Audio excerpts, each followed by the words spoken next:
The Magic of Oz, Lyman Frank Baum, Part 1. To my readers, curiously enough, in the events which have taken place in the last few years in our great outside world, we may find incidents so marvelous and inspiring that I cannot hope to equal them with stories of the land of Oz. However, the Magic of Oz is really more strange and unusual than anything I have read or heard about on our side of the great sandy desert which shuts us off from the land of Oz, even during the past exciting years. So I hope it will appeal to your love of novelty. A long and confining illness has prevented my answering all the good letters sent me unless stamps were enclosed, but from now on I hope to be able to give prompt attention to each and every letter with which my readers favor me, assuring you that my love for you has never faltered and hoping the Oz books will continue to give you pleasure as long as I am able to write them. I am, yours affectionately, L. Frank Baum, Royal Historian of Oz, Ascot, at Hollywood in California, 1919, Part 2, The Magic of Oz, Chapter 1. Mount Munch.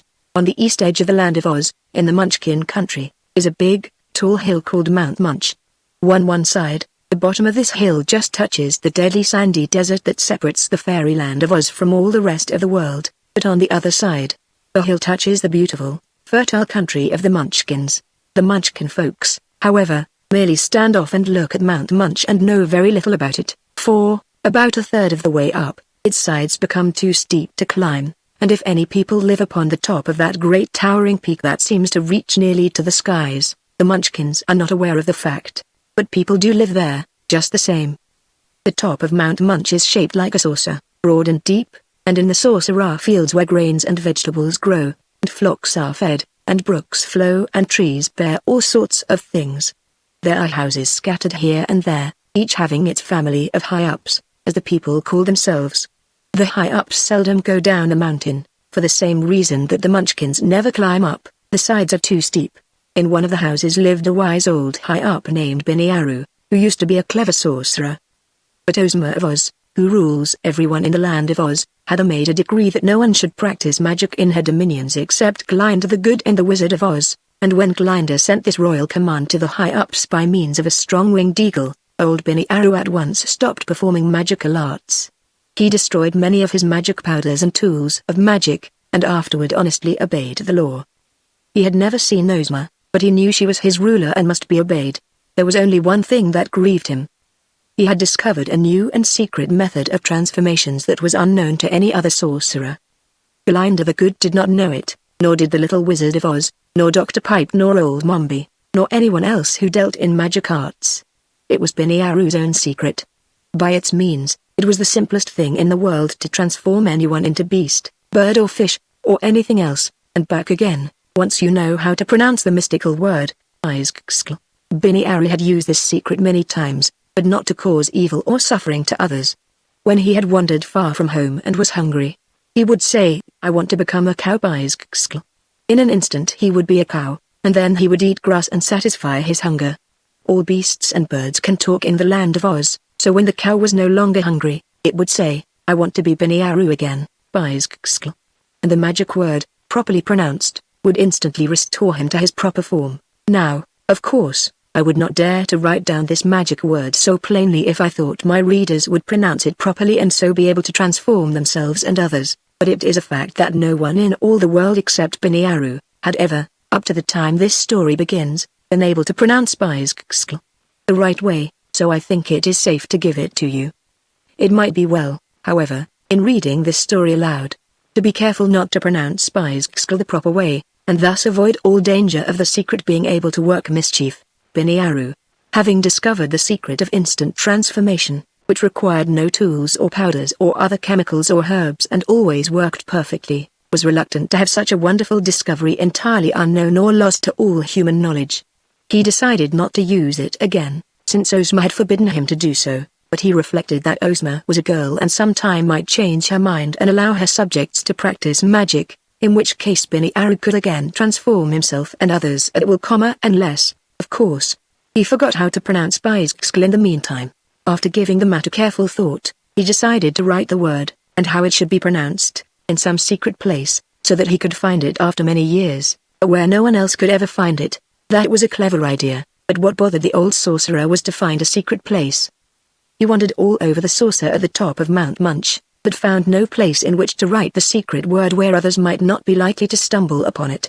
So finally he decided it must be written somewhere in his own house. Binny Arrow had a wife named Mopsy Arrow who was famous for making fine huckleberry pies, and he had a son named Kiki Arrow who was not famous at all. He was noted as being cross and disagreeable because he was not happy, and he was not happy because he wanted to go down the mountain and visit the big world below, and his father would not let him. No one paid any attention to Kiki Arrow, because he didn't amount to anything. Anyway, once a year there was a festival on Mount Munch which all the high-ups attended. It was held in the center of the saucer-shaped country, and the day was given over to feasting and merrymaking. The young folks danced and sang songs. The women spread the tables with good things to eat, and the men played on musical instruments and told fairy tales. Kiki Arrow usually went to these festivals with his parents, and then sat sullenly outside the circle and would not dance or sing or even talk to the other young people. So the festival did not make him any happier than other days, and this time he told Binny Arrow and Mopsy Arrow that he would not go. He would rather stay at home and be unhappy all by himself, he said, and so they gladly let him stay. But after he was left alone, Kiki decided to enter his father's private room, where he was forbidden to go, and see if he could find any of the magic tools Binny Arrow used to work with when he practiced sorcery. As he went in, Kiki stubbed his toe on one of the floorboards. He searched everywhere but found no trace of his father's magic. All had been destroyed. Much disappointed, he started to go out again when he stubbed his toe on the same floorboard. That set him thinking. Examining the board more closely, Kiki found it had been pried up and then nailed down again in such a manner that it was a little higher than the other boards. But why had his father taken up the board? Had he hidden some of his magic tools underneath the floor? Kiki got a chisel and pried up the board, but found nothing under it. He was just about to replace the board when it slipped from his hand and turned over, and he saw something written on the underside of it. The light was rather dim, so he took the board to the window and examined it, and found that the writing described exactly how to pronounce the magic word Biskskl, which would transform anyone into anything instantly, and back again when the word was repeated. Now, at first, Kiki Arrow didn't realize what a wonderful secret he had discovered, but he thought it might be of use to him, and so he took a piece of paper and made on it an exact copy of the instructions for pronouncing Biskskl. Then he folded the paper and put it in his pocket, and replaced the board in the floor so that no one would suspect it had been removed. After this, Kiki went into the garden and sitting beneath the tree made a careful study of the paper. He had always wanted to get away from Mount Munch and visit the big world, especially the land of Oz, and the idea now came to him that if he could transform himself into a bird, he could fly to any place he wished to go and fly back again whenever he cared to. It was necessary, however, to learn by heart the way to pronounce the magic word, because a bird would have no way to carry a paper with it, and Kiki would be unable to resume his proper shape if he forgot the word or its pronunciation. So he studied it a long time, repeating it 100 times in his mind until he was sure he would not forget it. But to make safety doubly sure, he placed the paper in a tin box in a neglected part of the garden and covered the box with small stones. By this time it was getting late in the day, and Kiki wished to attempt his first transformation before his parents returned from the festival. So he stood on the front porch of his home and said, "I want to become a big, strong bird, like a hawk Biskskl." He pronounced it the right way, so in a flash he felt that he was completely changed in form. He flapped his wings, hopped to the porch railing and said, "Caw-oa, caw-oa." Then he laughed and said half aloud, "I suppose that's the funny sound this sort of a bird makes. But now let me try my wings and see if I'm strong enough to fly across the desert," for he had decided to make his first trip to the country outside the land of Oz. He had stolen this secret of transformation, and he knew he had disobeyed the law of Oz by working magic. Perhaps Glinda or the Wizard of Oz would discover him and punish him, so it would be good policy to keep away from Oz altogether. Slowly Kiki rose into the air, and resting on his broad wings, floated in graceful circles above the saucer-shaped mountaintop. From his height, he could see, far across the burning sands of the deadly desert, another country that might be pleasant to explore, so he headed that way, and with strong, steady strokes of his wings, began the long flight. Chapter 2: The Hawk. Even a hawk has to fly high in order to cross the deadly desert, from which poisonous fumes are constantly rising.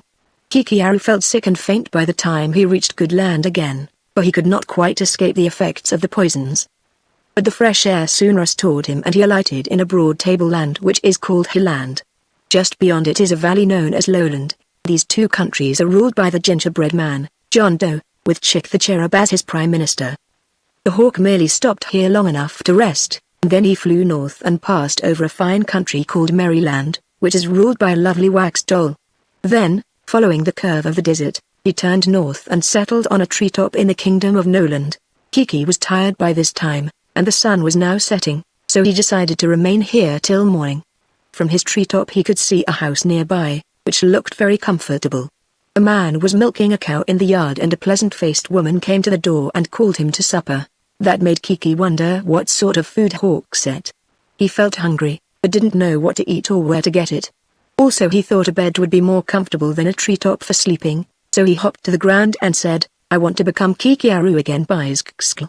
Instantly he had resumed his natural shape, and going to the house, he knocked upon the door and asked for some supper. "Who are you?" asked the man of the house.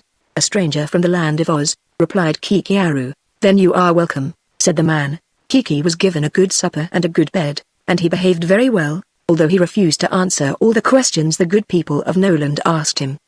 Having escaped from his home and found a way to see the world, the young man was no longer unhappy, and so he was no longer cross and disagreeable. The people thought him a very respectable person and gave him breakfast next morning, after which he started on his way feeling quite contented.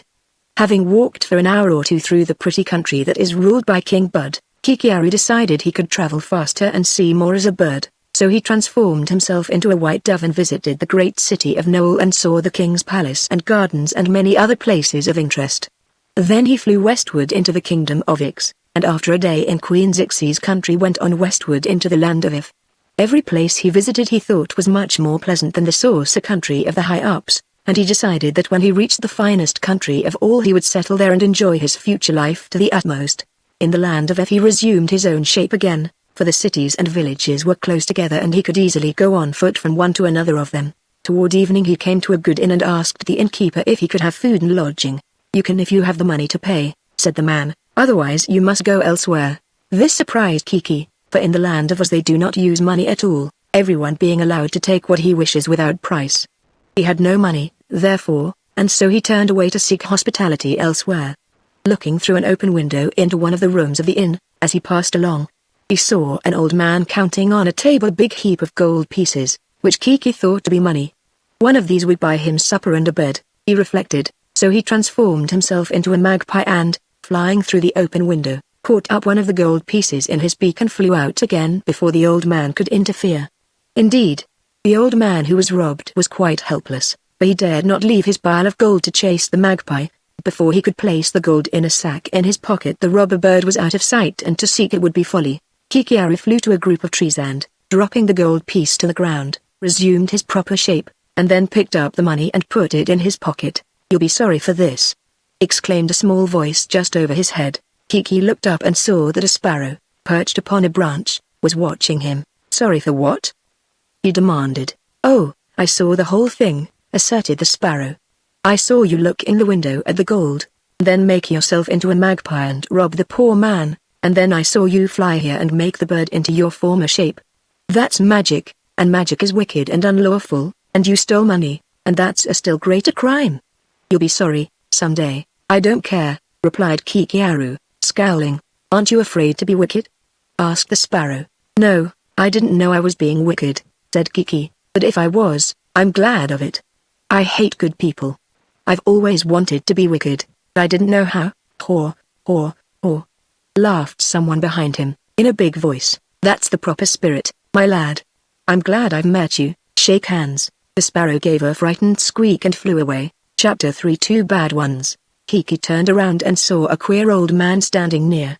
He didn't stand straight, for he was crooked. He had a fat body and thin legs and arms. He had a big, round face with bushy, white whiskers that came to a point below his waist, and white hair that came to a point on top of his head. He wore dull grey clothes that were tight-fitting, and his pockets were all bunched out as if stuffed full of something. "I didn't know you were here," said Kiki. "I didn't come until after you did," said the queer old man. "Who are you?" asked Kiki. "My name's Raido. I used to be the Gnome King, but I got kicked out of my country, and now I'm a wanderer." "What made them kick you out?" inquired the high-up boy. "Well, it's the fashion to kick kings nowadays. I was a pretty good king to myself, but those dreadful Oz people wouldn't let me alone. So I had to abdicate." "What does that mean?" "It means to be kicked out. But let's talk about something pleasant. Who are you and where did you come from? I'm called Kikiaru. I used to live on Mount Munch in the land of Oz. But now I'm a wanderer like yourself. The Gnome King gave him a shrewd look. I heard that birds say that you transformed yourself into a magpie and back again. Is that true? Kiki hesitated, but saw no reason to deny it. He felt that it would make him appear more important. Well, yes, he said. Then you're a wizard? No, I only understand transformations, he admitted. Well, that's pretty good magic, anyhow, declared old Raido. I used to have some very fine magic, myself, but my enemies took it all away from me. Where are you going now? I'm going into the inn, to get some supper and a bed, said Kiki. Have you the money to pay for it? Asked the gnome. I have 1 gold piece, which you stole. Very good. And you're glad that you're wicked. Better yet. I like you, young man, and I'll go to the inn with you if you'll promise not to eat eggs for supper. Don't you like eggs? Asked Kiki. I'm afraid of them, they're dangerous. Said Raido, with a shudder. All right, agreed Kiki, I won't ask for eggs. Then come along, said the gnome. When they entered the inn, the landlord scowled at Kiki and said, I told you I would not feed you unless you had money. Kiki showed him the gold piece. And how about you? Asked the landlord, turning to Raido. Have you money? I've something better, answered the old gnome, and taking a bag from one of his pockets he poured from it upon the table a mass of glittering gems, diamonds, rubies and emeralds. The landlord was very polite to the strangers after that. He served them an excellent supper, and while they ate it, the high-up boy asked his companion, Where did you get so many jewels? Well, I'll tell you, answered the gnome. When those Oz people took my kingdom away from me just because it was my kingdom and I wanted to run it to suit myself, they said I could take as many precious stones as I could carry. So I had a lot of pockets made in my clothes and loaded them all up. Jewels are fine things to have with you when you travel, you can trade them for anything. Are they better than gold pieces? Asked Kiki. The smallest of these jewels is worth 100 gold pieces such as you stole from the old man. Don't talk so loud, begged Kiki, uneasily. Someone else might hear what you are saying. After supper they took a walk together, and the former Gnome King said, Do you know the Shaggy Man, and the Scarecrow, and the Tin Woodman, and Dorothy, Nosema and all the other Oz people? No, replied the boy. I have never been away from Mount Munch until I flew over the deadly desert the other day in the shape of a hawk. Then you've never seen the Emerald City of Oz? Never. Well, said the gnome, I knew all the Oz people, and you can guess I do not love them. All during my wanderings I have brooded on how I can be revenged on them. Now that I've met you I can see a way to conquer the land of Oz and be king there myself, which is better than being king of the Gnomes. How can you do that? Inquired Kikiaru, wonderingly. Never mind how. In the first place, I'll make a bargain with you. Tell me the secret of how to perform transformations and I will give you a pocket full of jewels, the biggest and finest that I possess. No, said Kiki, who realized that to share his power with another would be dangerous to himself. I'll give you 2 pockets full of jewels, said the gnome. No, answered Kiki, I'll give you every jewel I possess. No, no, no, said Kiki, who was beginning to be frightened. Then, said the gnome, with a wicked look at the boy, I'll tell the innkeeper that you stole that gold piece and he will have you put in prison. Kiki laughed at the threat. Before he can do that, said he, I will transform myself into a lion and tear him to pieces, or into a bear and eat him up, or into a fly and fly away where he could not find me. Can you really do such wonderful transformations? Asked the old gnome, looking at him curiously. Of course, declared Kiki. I can transform you into a stick of wood, in a flash, or into a stone, and leave you here by the roadside. The wicked gnome shivered a little when he heard that, but it made him long more than ever to possess the great secret. After a while he said, I'll tell you what I'll do. If you will help me to conquer Oz and to transform the Oz people, who are my enemies, into sticks or stones, by telling me your secret, I'll agree to make you the ruler of all Oz, and I will be your prime minister and see that your orders are obeyed. I'll help do that, said Kiki, but I won't tell you my secret. The gnome was so furious at this refusal that he jumped up and down with rage and spluttered and choked for a long time before he could control his passion. But the boy was not at all frightened. He laughed at the wicked old gnome, which made him more furious than ever. Let's give up the idea, he proposed, when Raido had quieted somewhat. I don't know the Oz people you mention and so they are not my enemies. If they've kicked you out of your kingdom, that's your affair not mine. Wouldn't you like to be king of that splendid fairyland? Asked Raido. Yes, I would, replied Kikiaru, but you want to be king yourself, and we would quarrel over it. No, said the gnome, trying to deceive him. I don't care to be king of Oz, come to think it over. I don't even care to live in that country. What I want first is revenge.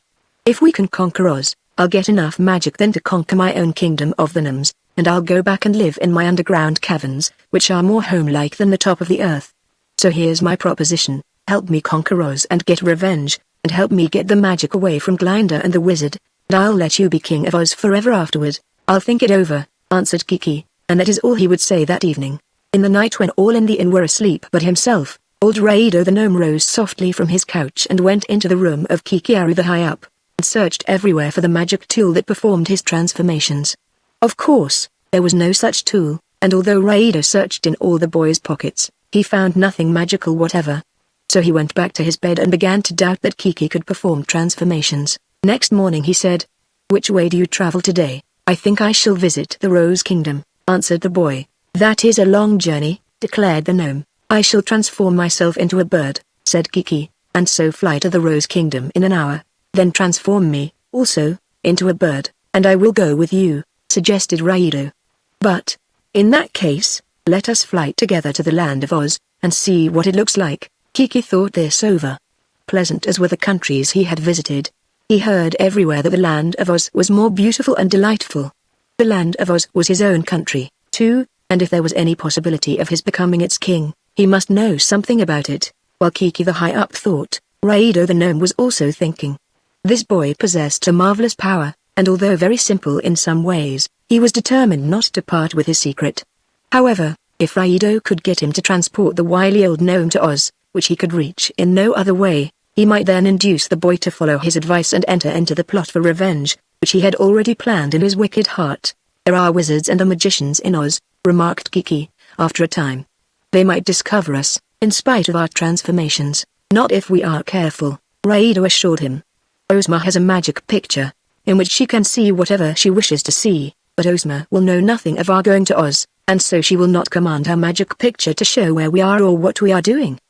Glinda the Good has a great book called the Book of Records, in which is magically written everything that people do in the land of Oz, just the instant they do it. Then, said Kiki, there is no use our attempting to conquer the country, for Glinda would read in her book all that we do, and as her magic is greater than mine, she would soon put a stop to our plans. I said people, didn't I? Retorted the gnome. The book doesn't make a record of what birds do, or beasts. It only tells the doings of people. So, if we fly into the country as birds, Glinda won't know anything about it. Two birds couldn't conquer the land of Oz, asserted the boy, scornfully. No, that's true, admitted Raido, and then he rubbed his forehead and stroked his long pointed beard and thought some more. Ah, now I have the idea, he declared. I suppose you can transform us into beasts as well as birds? Of course. And can you make a bird a beast, and a beast a bird again, without taking a human form in between? Certainly, said Kiki. I can transform myself or others into anything that can talk.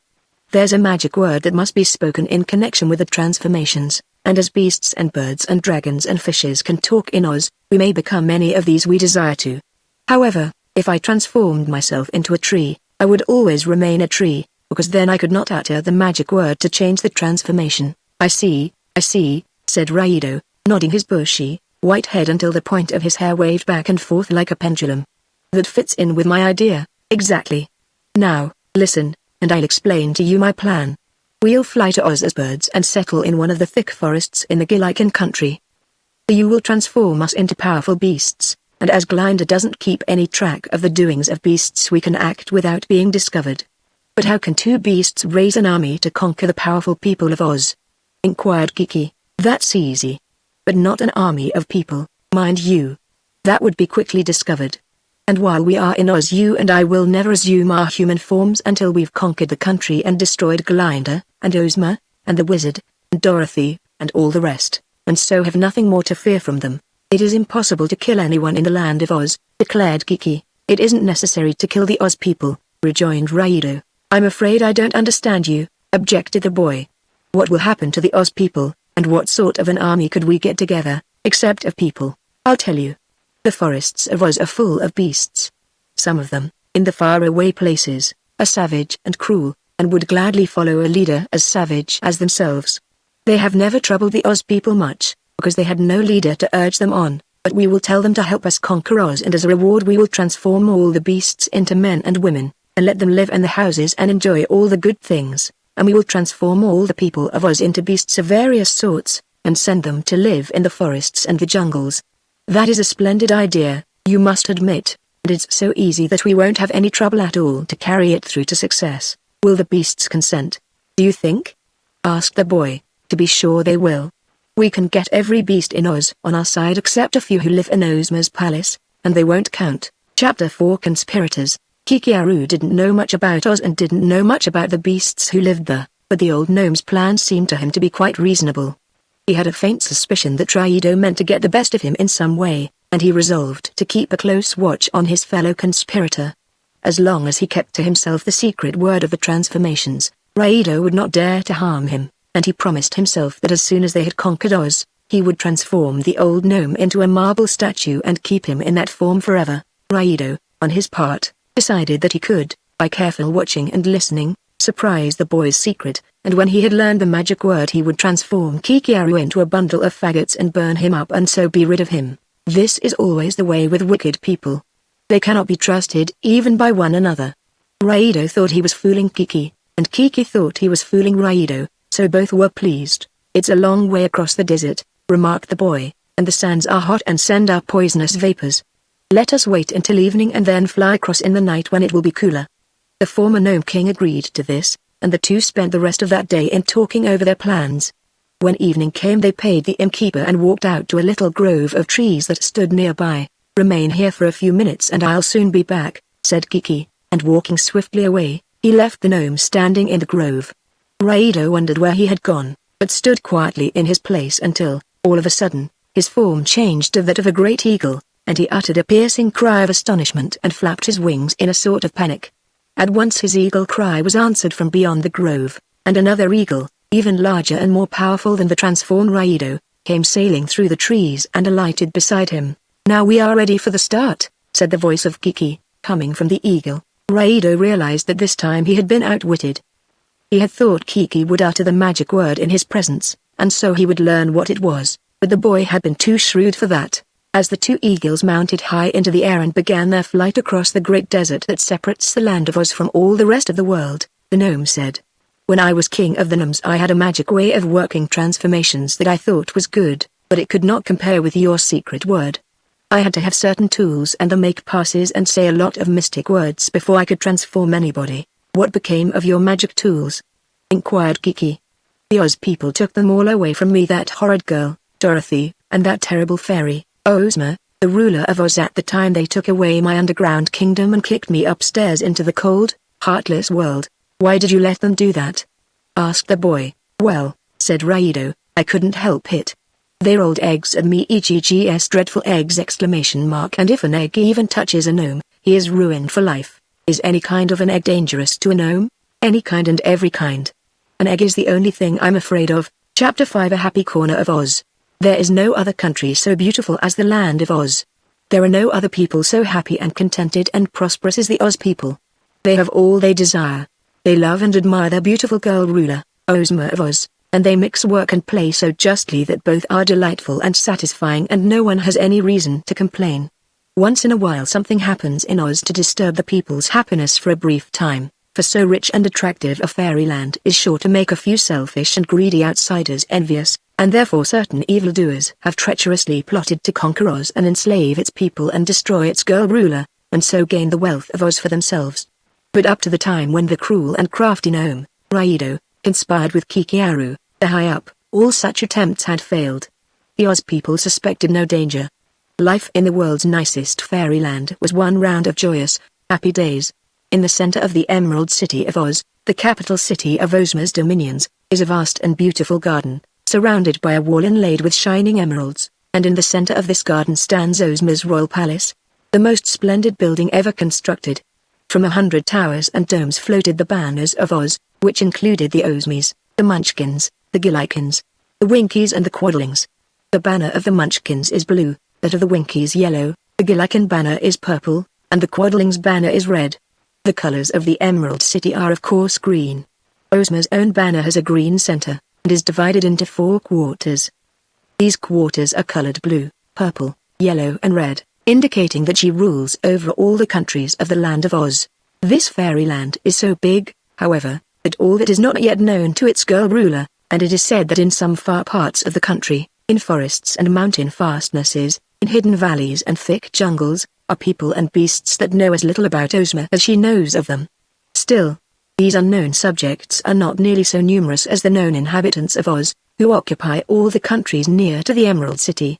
Indeed, I'm sure it will not be long until all parts of the fairyland of Oz are explored and their peoples made acquainted with their ruler, for in Ozma's palace are several of her friends who are so curious that they are constantly discovering new and extraordinary places and inhabitants. One of the most frequent discoverers of these hidden places in Oz is a little Kansas girl named Dorothy, who is Ozma's dearest friend and lives in luxurious rooms in the royal palace. Dorothy is, indeed, a princess of Oz, but she does not like to be called a princess, and because she is simple and sweet and does not pretend to be anything but an ordinary little girl, she is called just Dorothy by everybody and is the most popular person, next to Ozma, in all the land of Oz. One morning Dorothy crossed the hall of the palace and knocked on the door of another girl named Trot, also a guest and friend of Ozma. When told to enter, Dorothy found that Trot had company, an old sailor man with one wooden leg and one meat leg, who was sitting by the open window puffing smoke from a corncob pipe. This sailor man was named Cap'n Bill, and he had accompanied Trot to the land of Oz and was her oldest and the most faithful comrade and friend. Dorothy liked Cap'n Bill, too, and after she had greeted him, she said to Trot, "You know, Ozma's birthday is next month, and I've been wondering what I can give her as a birthday present. She's so good to us all that we certainly ought to remember her birthday." "That's true," agreed Trot.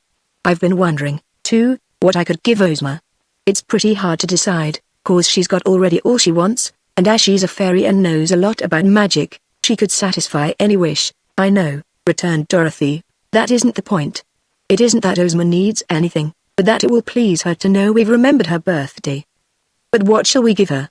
Trot shook her head in despair.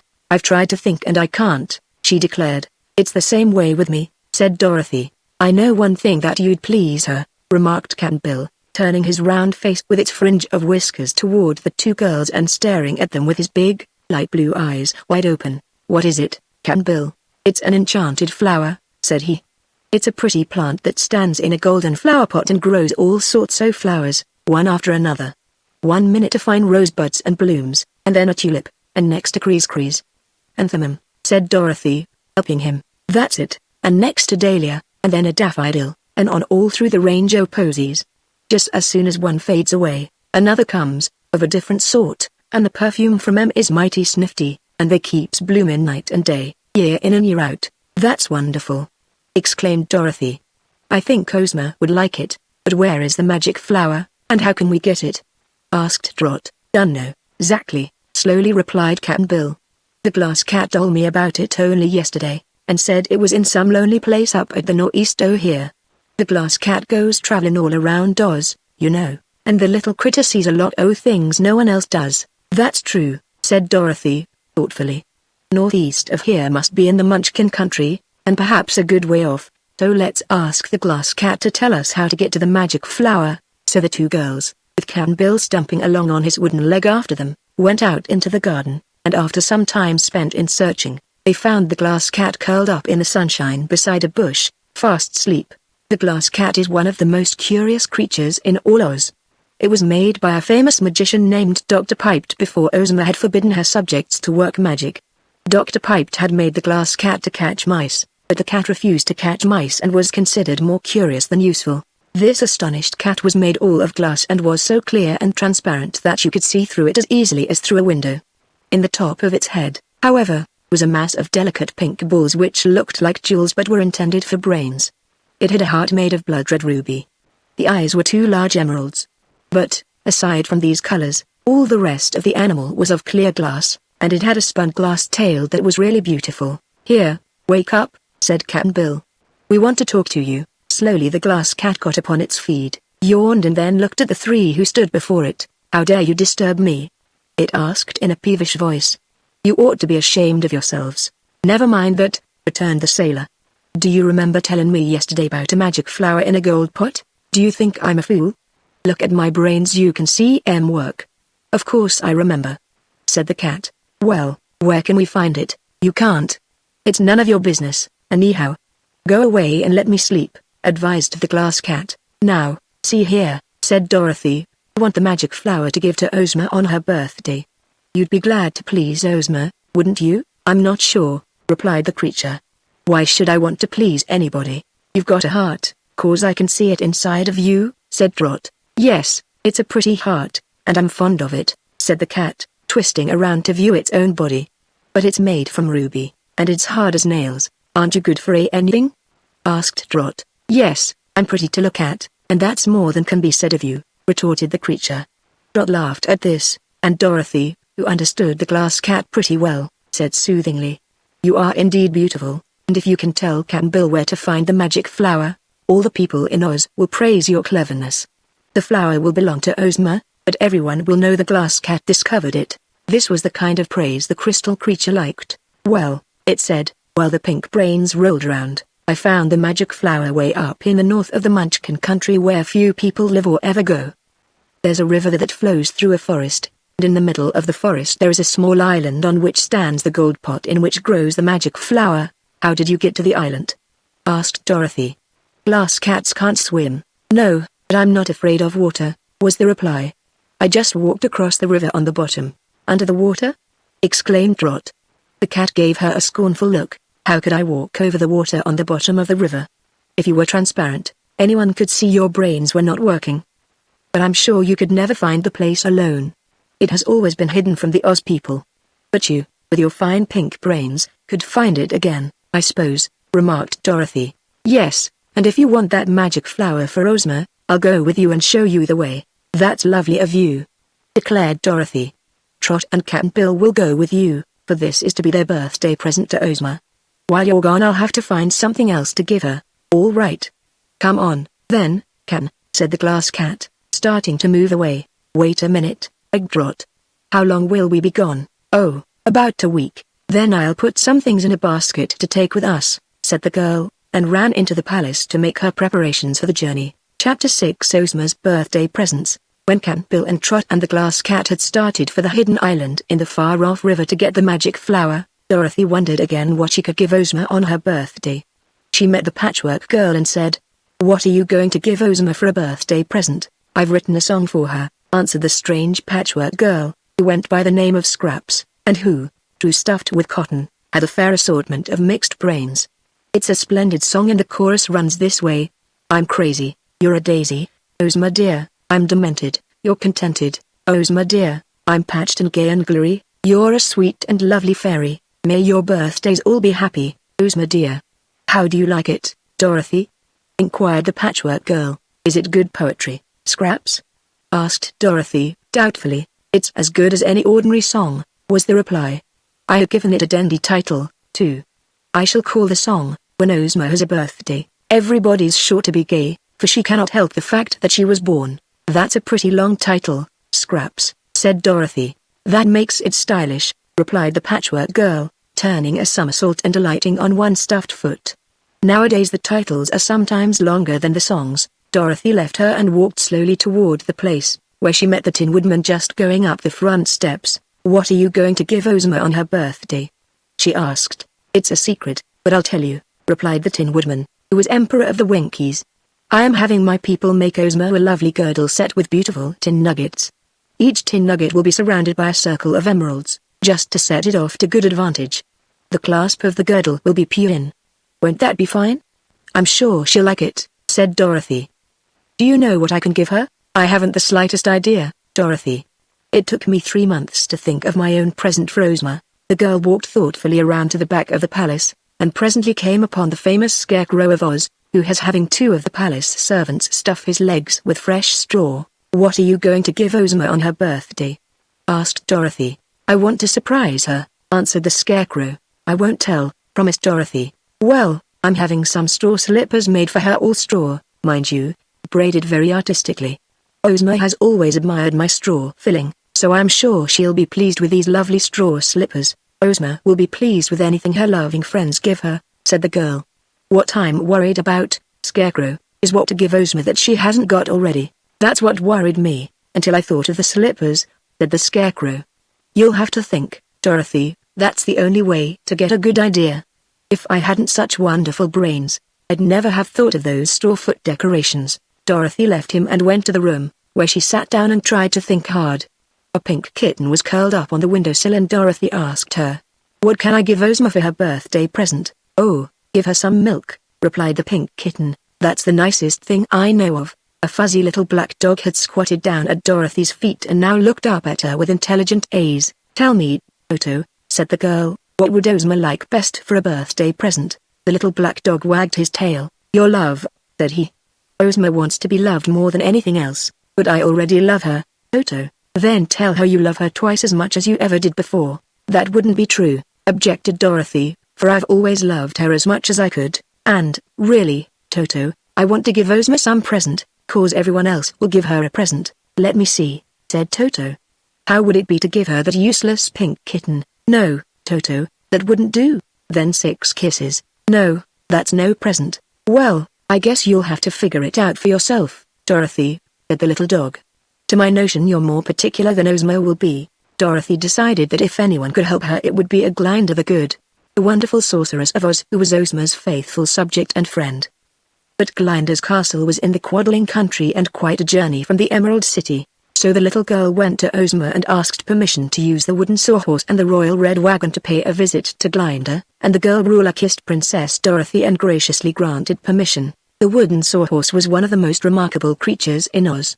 Its body was a small log and its legs were limbs of trees stuck in the body. Its eyes were knots, its mouth was sawed in the end of the log and its ears were 2 chips. A small branch had been left at the rear end of the log to serve as a tail. Ozma herself, during one of her early adventures, had brought this wooden horse to life, and so she was much attached to the queer animal and had shod the bottoms of its wooden legs with plates of gold so they would not wear out. The sawhorse was a swift and willing traveler, and though it could talk if need arose, it seldom said anything unless spoken to. When the sawhorse was harnessed to the red wagon there were no reins to guide him because all that was needed was to tell him where to go. Dorothy now told him to go to Glinda's castle and the sawhorse carried her there with marvelous speed. "Glinda," said Dorothy, when she had been greeted by the sorceress, who was tall and stately, with handsome and dignified features and dressed in a splendid and becoming gown. "What are you going to give Ozma for a birthday present?" The sorceress smiled and answered, "Come into my patio and I will show you." So they entered a place that was surrounded by the wings of the great castle but had no roof, and was filled with flowers and fountains and exquisite statuary and many settees and chairs of polished marble or filigree gold. Here there were gathered 50 beautiful young girls, Glinda's handmaids, who had been selected from all parts of the land of Oz on account of their wit and beauty and sweet dispositions. It was a great honor to be made one of Glinda's handmaidens. When Dorothy followed the sorceress into this delightful patio all the 50 girls were busily weaving, and their shuttles were filled with a sparkling green spun glass such as the little girl had never seen before. "What is it, Glinda?" she asked. "One of my recent discoveries," explained the sorceress. "I have found a way to make threads from emeralds, by softening the stones and then spinning them into long, silken strands. With these emerald threads we are weaving cloth to make Ozma a splendid court gown for her birthday. You will notice that the threads have all the beautiful glitter and luster of the emeralds from which they are made, and so Ozma's new dress will be the most magnificent the world has ever seen, and quite fitting for our lovely ruler of the fairyland of Oz." Dorothy's eyes were fairly dazed by the brilliance of the emerald cloth, some of which the girls had already woven. "I've never seen anything so beautiful," she said, with a sigh. "But tell me, Glinda, what can I give our lovely Ozma on her birthday?" The good sorceress considered this question for a long time before she replied. Finally she said, "Of course there will be a grand feast at the royal palace on Ozma's birthday, and all our friends will be present. So I suggest that you make a fine big birthday cake of Ozma, and surround it with candles." "Oh, just a cake?" exclaimed Dorothy, in disappointment. "Nothing is nicer for a birthday," said the sorceress. "How many candles should there be on the cake?" asked the girl. "Just a row of them," replied Glinda, "for no one knows how old Ozma is, although she appears to us to be just a young girl as fresh and fair as if she had lived but a few years." "A cake doesn't seem like much of a present," Dorothy asserted. "Make it a surprise cake," suggested the sorceress. "Don't you remember the 24 blackbirds that were baked in a pie? Well, you need not use live blackbirds in your cake. But you could have some surprise of a different sort." "Like what?" questioned Dorothy, eagerly. "If I told you, it wouldn't be your present to Ozma, but mine," answered the sorceress. with a smile. Think it over, my dear, and I am sure you can originate a surprise that will add greatly to the joy and merriment of Ozma's birthday banquet. Dorothy thanked her friend and entered the red wagon and told the Sawhorse to take her back home to the palace in the Emerald City. On the way she thought the matter over seriously of making a surprise birthday cake and finally decided what to do. As soon as she reached home, she went to the Wizard of Oz, who had a room fitted up in one of the high towers of the palace, where he studied magic so as to be able to perform such wizardry as Ozma commanded him to do for the welfare of her subjects. The wizard and Dorothy were firm friends and had enjoyed many strange adventures together. He was a little man with a bald head and sharp eyes and a round, jolly face, and because he was neither haughty nor proud he had become a great favorite with the Oz people. "Wizard," said Dorothy, "I want you to help me fix up a present for Ozma's birthday." "I'll be glad to do anything for you and for Ozma," he answered. "What's on your mind, Dorothy?" "I'm going to make a great cake, with frosting and candles, and all that, you know." "Very good," said the wizard. "In the center of this cake I'm going to leave a hollow place, with just a roof of the frosting over it," continued the girl. "Very good," repeated the wizard, nodding his bald head. "In that hollow place," said Dorothy, "I want to hide a lot of monkeys about 3 inches high. After the cake is placed on the banquet table, I want the monkeys to break through the frosting and dance around on the tablecloth. Then, I want each monkey to cut out a piece of cake and hand it to a guest." "Mercy me!" cried the little wizard, as he chuckled with laughter. "Is that all you want, Dorothy?" "Almost," said she. "Can you think of anything more the little monkeys can do, wizard?" "Not just now," he replied. "But where will you get such tiny monkeys?" "That's where you're to help me," said Dorothy. "In some of those wild forests in the Gillikin country are lots of monkeys, big ones," said the wizard. "Well, you and I will go there, and we'll get some of the big monkeys, and you will make them small just 3 inches high by means of your magic, and we'll put the little monkeys all in a basket and bring them home with us. Then you'll train them to dance up here in your room, where no one can see them, and on Ozma's birthday we'll put them into the cake and they'll know by that time just what to do." The wizard looked at Dorothy with admiring approval, and chuckled again. "That's really clever, my dear," he said, "and I see no reason why we can't do it, just the way you say, if only we can get the wild monkeys to agree to it." "Do you think they'll object?" asked the girl. "Yes, but perhaps we can argue them into it. Anyhow, it's worth trying, and I'll help you if you'll agree to let this surprise cakes be a present to Ozma from you and me together. I've been wondering what I could give Ozma, and as I've got to train the monkeys as well as make them small, I think you ought to make me your partner." "Of course," said Dorothy, "I'll be glad to do so." "Then it's a bargain," declared the wizard. "We must go to seek those monkeys at once, however, for it will take time to train them and we'll have to travel a good way to the Gillikin forests where they live." "I'm ready to go any time," agreed Dorothy. "Shall we ask Ozma to let us take the Sawhorse?" The wizard did not answer that at once. He took time to think of the suggestion. "No," he answered at length. "The red wagon couldn't get through the thick forests and there's some danger to us in going into the wild places to search for monkeys. So I propose we take the Cowardly Lion and the Hungry Tiger.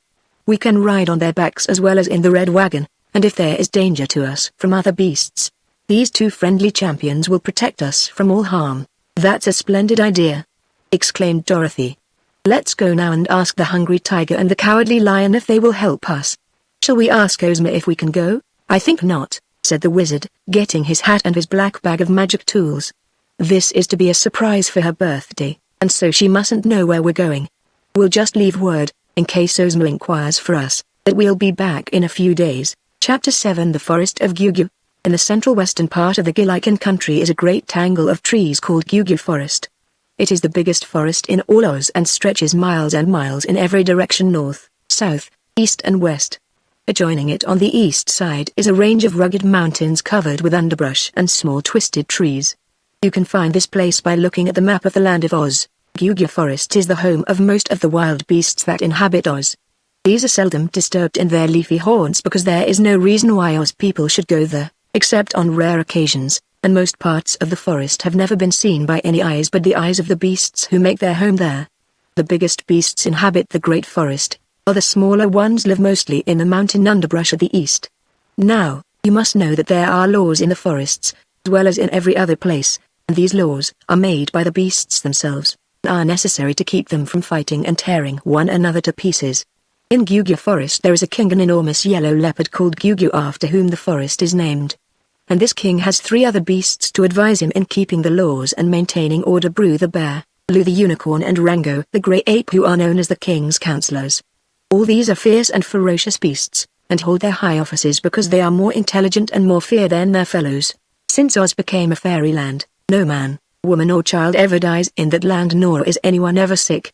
Likewise the beasts of the forests never die, so that long years add to their cunning and wisdom, as well as to their size and strength.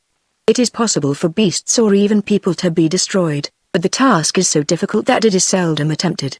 Because it is free from sickness and death is one reason why Oz is a fairyland, but it is doubtful whether those who come to Oz from the outside world, as Dorothy and Button Bright and Trot and Cap'n Bill and the Wizard did, will live forever or cannot be injured.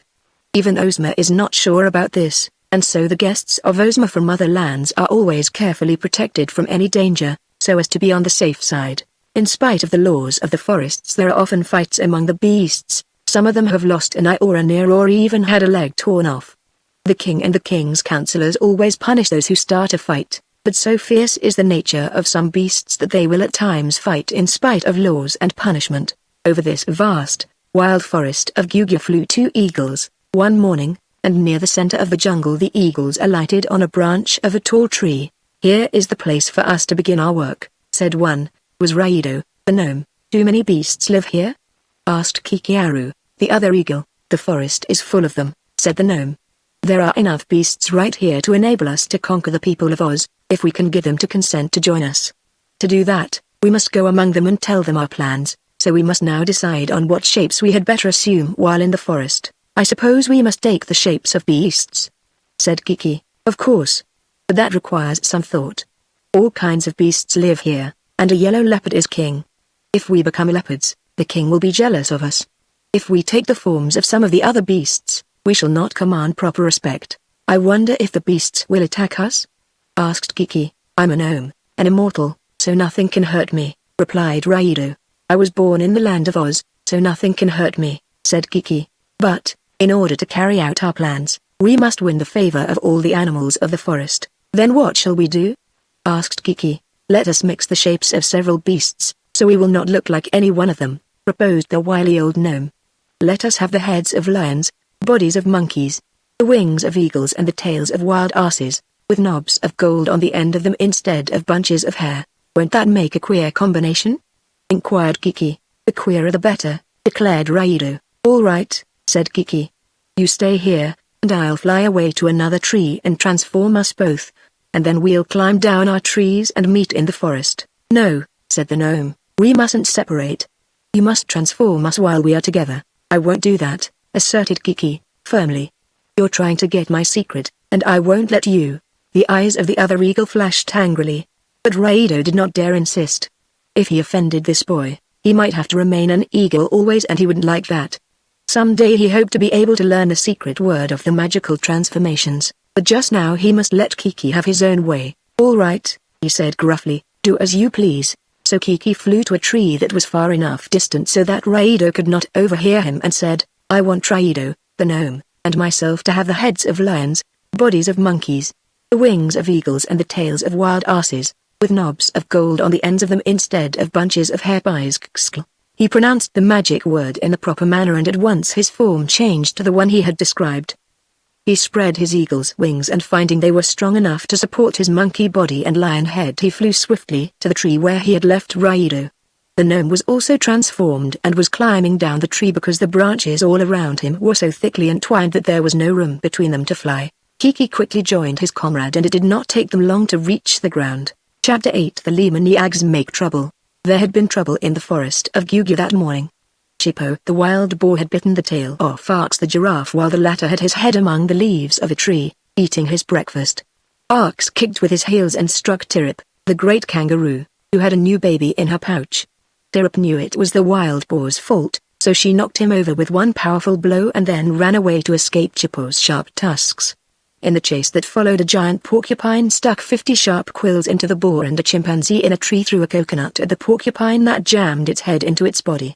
All this was against the laws of the forest, and when the excitement was over, Gyugyur the Leopard King called his royal counselors together to decide how best to punish the offenders. The four lords of the forest were holding solemn council in a small clearing when they saw two strange beasts approaching them, beasts the like of which they had never seen before. Not one of the four, however, relaxed his dignity or showed by a movement that he was startled. The great leopard crouched at full length upon a fallen tree trunk. Bru the bear sat on his haunches before the king. Rango the grey ape stood with his muscular arms folded, and Lu the unicorn reclined, much as a horse does, between his fellow councillors. With one consent they remained silent, eyeing with steadfast looks the intruders, who were making their way into their forest domain. "Well met, brothers," said one of the strange beasts, coming to a halt beside the group, while his comrade with hesitation lagged behind. "We are not brothers," returned the grey ape, sternly. "Who are you, and how came you in the forest of Gugu?" "We are two Lyman, said Raido, inventing the name. "Our home is in Sky Island, and we have come to Earth to warn the forest beasts that the people of Oz are about to make war upon them and enslave them, so that they will become beasts of burden forever after and obey only the will of their two-legged masters." A low roar of anger arose from the council of beasts. "WHO's going to do that?" asked Lu the unicorn, in a high, squeaky voice, at the same time rising to his feet. "The people of Oz," said Raido. "But what will we be doing?" inquired the unicorn. "That's what I've come to talk to you about." "You needn't talk. We'll fight the Oz people," screamed the unicorn. "We'll smash 'em, we'll trample 'em, we'll gore 'em, we'll—" "Silence!" growled Gugu the king, and Lu obeyed, although still trembling with wrath. The cold, steady gaze of the leopard wandered over the two strange beasts.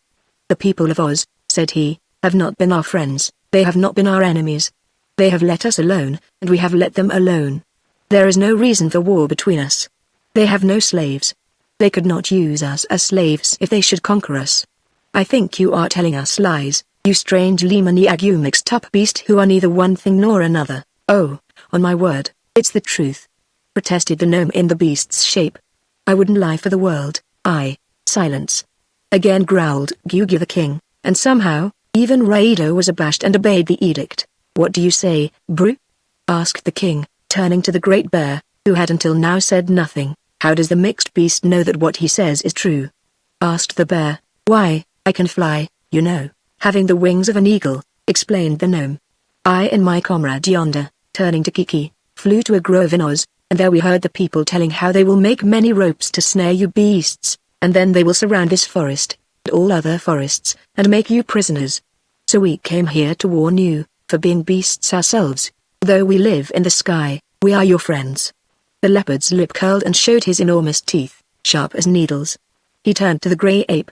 "What do you think, Rango?" he asked. "Send these mixed beasts away, your majesty," replied the grey ape. "They are mischief makers. Don't do that, cried the unicorn, nervously. "The stranger said he would tell us what to do." "Let him tell us, then. Are we fools, not to heed a warning?" Gugu the king turned to Raido. "Speak, stranger," he commanded. "Well," said the gnome, "it's this way. The land of Oz is a fine country. The people of Oz have many good things, houses with soft beds, all sorts of nice-tasting food, pretty clothes, lovely jewels, and many other things that beasts know nothing of. Here in the dark forests the poor beasts have hard work to get enough to eat and to find a bed to rest in. But the beasts are better than the people, and why should they not have all the good things the people have? So I propose that before the Oz people have the time to make all those ropes to snare you with, all we beasts get together and march against the Oz people and capture them. Then the beasts will become the masters and the people their slaves. What good would that do us?" asked Bru the bear. "It would save you from slavery, for one thing, and you could enjoy all the fine things of Oz people have. Beasts wouldn't know what to do with the things people use," said the grey ape. "But this is only part of my plan," insisted the gnome. "Listen to the rest of it. We two Lyman are powerful magicians. When you have conquered the Oz people, we will transform them all into beasts, and send them to the forests to live, and we will transform all the beasts into people, so they can enjoy all the wonderful delights of the Emerald City." For a moment no beast spoke. Then the king said, "Prove it." "Prove what?" asked Raido. "Prove that you can transform us. If you are a magician, transform the unicorn into a man. Then we will believe you. If you fail, we will destroy you." "All right," said the gnome. "But I'm tired, so I'll let my comrade make the transformation." Kikiari had stood back from the circle, but he had heard all that was said. He now realized that he must make good Raido's boast, so he retreated to the edge of the clearing and whispered the magic word. Instantly the unicorn became a fat, chubby little man, dressed in the purple Gillican costume, and it was hard to tell which was the more astonished, the king, the bear, the ape or the former unicorn. "It's true," shouted the man-beast. "Good gracious, look what I am. It's wonderful." The king of beasts now addressed Raido in a more friendly tone. "We must believe your story, since you have given us proof of your power," said he. "But why, if you are so great a magician, cannot you conquer the Oz people without our help, and so save us the trouble?" "Alas," replied the crafty old gnome, "no magician is able to do everything. The transformations are easy to us because we are Lyman-Ags, but we cannot fight, or conquer even such weak creatures as the Oz people. But we will stay with you and advise and help you, and we will transform all the Oz people into beasts, when the time comes, and all the beasts into people." Gyugi the king turned to his counselors. "How shall we answer this friendly stranger?" he asked. Lu the former unicorn was dancing around and cutting capers like a clown.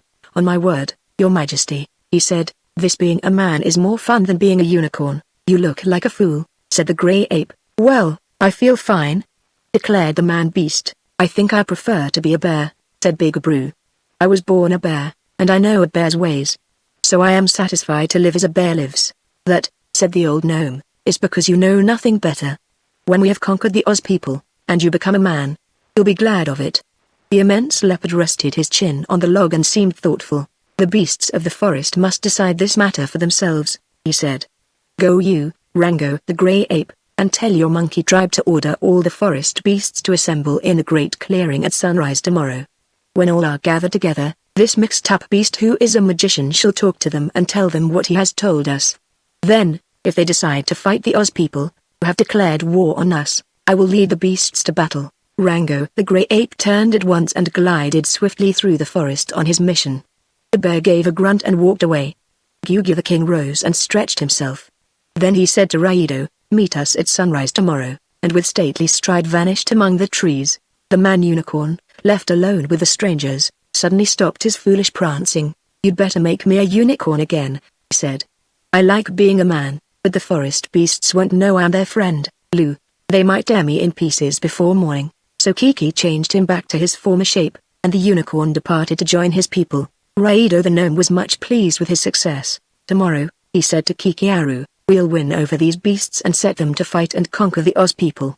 Then I will have my revenge on Ozma and Dorothy and all the rest of my enemies." "But I am doing all the work," said Kiki. "Never mind, you're going to be king of Oz," promised Raido. "Will the big leopard let me be king?" asked the boy anxiously. The gnome came close to him and whispered, "If Gyugi the leopard opposes us, you will transform him into a tree, and then he will be helpless." "Of course," agreed Kiki, and he said to himself, "I shall also transform this deceitful gnome into a tree, for he lies and I cannot trust him." Chapter 9 The Isle of the Magic Flower. The glass cat was a good guide and led Trot and Cap'n Bill by straight and easy paths through all the settled part of the Munchkin country, and then into the north section where there were few houses, and finally through a wild country where there were no houses or paths at all. But the walking was not difficult, and at last they came to the edge of the forest and stopped there to make camp and sleep until morning. From branches of trees Cap'n Bill made a tiny house that was just big enough for the little girl to crawl into and lie down. But first they ate some of the food Trot had carried in the basket. "Don't you want some, too?" she asked the glass cat. "No," answered the creature. "I suppose you'll hunt around and catch a mouse," remarked Cap'n Bill. "Me? Catch a mouse? Why should I do that?" inquired the glass cat. "Why, then you could eat it," said the sailor man. "I beg to inform you," returned the crystal tabby, "that I do not eat mice.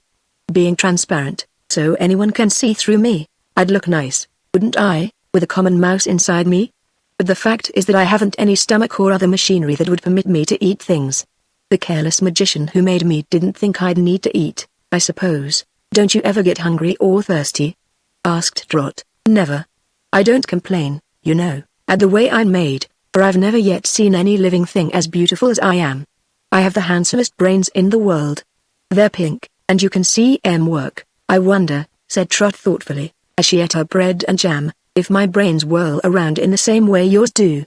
"No, not the same way, surely," returned the glass cat, "for, in that case, they'd be as good as my brains, except that they're hidden under a thick, bony skull." "Brains," remarked Cap'n Bill, "is of all kinds and work different ways. but I've noticed that the moose thinks that their brains is best is often mistook. Trot was a little disturbed by sounds from the forest at night, for many beasts seemed prowling among the trees. She was confident Cap'n Bill would protect her from harm. And in fact, no beast ventured from the forest to attack them. At daybreak they were up again, and after a simple breakfast Cap'n Bill said to the glass cat, "Up anchor, mate, and let's forge ahead.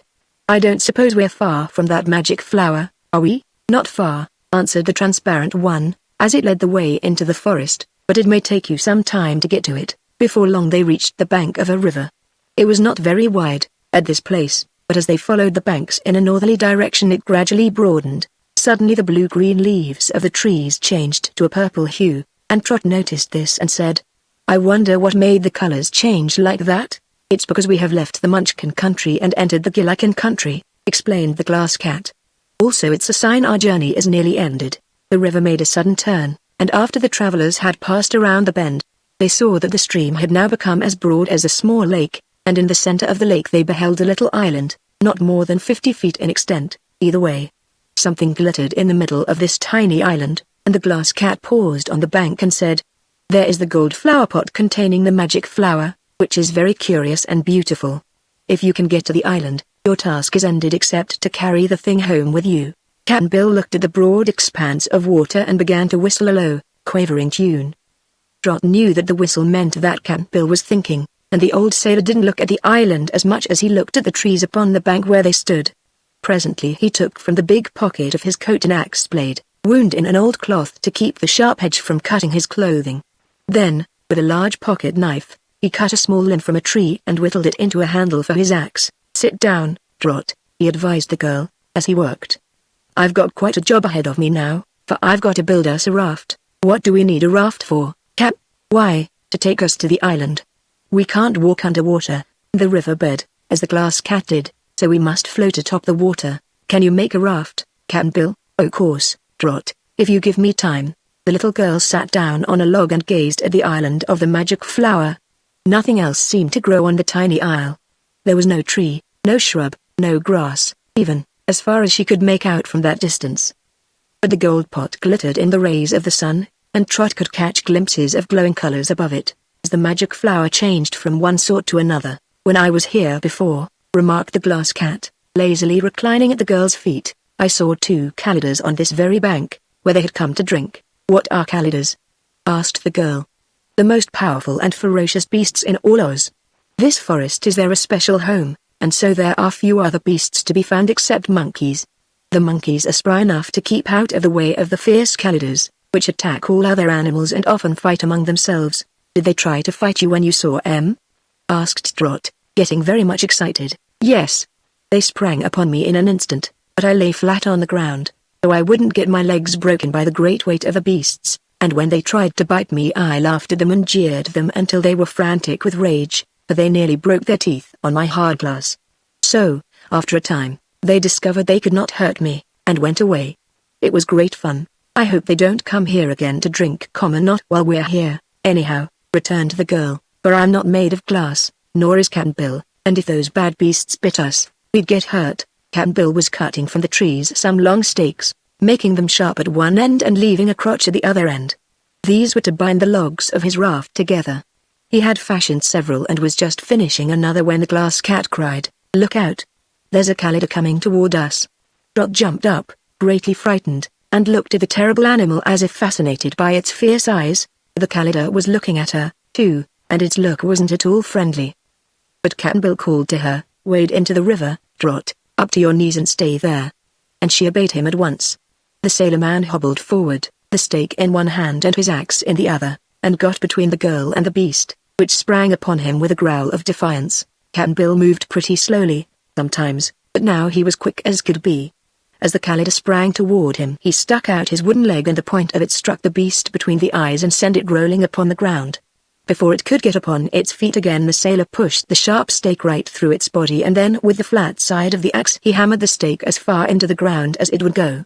By this means he captured the great beast and made it harmless, for try as it would, it could not get away from the stake that held it. Cap'n Bill knew he could not kill the calider, for no living thing in Oz can be killed. So he stood back and watched the beast wriggle and growl and paw the earth with its sharp claws, and then, satisfied it could not escape. He told Trot to come out of the water again and dry her wet shoes and stockings in the sun. "Are you sure he can't get away?" she asked. "I'd bet a cookie on it," said Cap'n Bill. So Trot came ashore and took her off her shoes and stockings and laid them on the log to dry, while the sailor man resumed his work on the raft. The Kalidah, realizing after many struggles that it could not escape, now became quiet. But it said in a harsh, snarling voice, "I suppose you think you're clever, to pin me to the ground in this manner. But when my friends, the other Kalidahs, come here, they'll tear you to pieces for treating me this way." "P'raps," remarked Cap'n Bill, coolly, as he chopped at the logs, "and p'raps not." "When are your folks coming here?" "I don't know," admitted the Kalidah. "But when they do come, you can't escape them. If they hold off long enough, I'll have my raft ready," said Cap'n Bill. "What are you going to do with the raft?" inquired the beast. "We're going over to that island, to get the magic flower." The huge beast looked at him in surprise a moment, and then it began to laugh.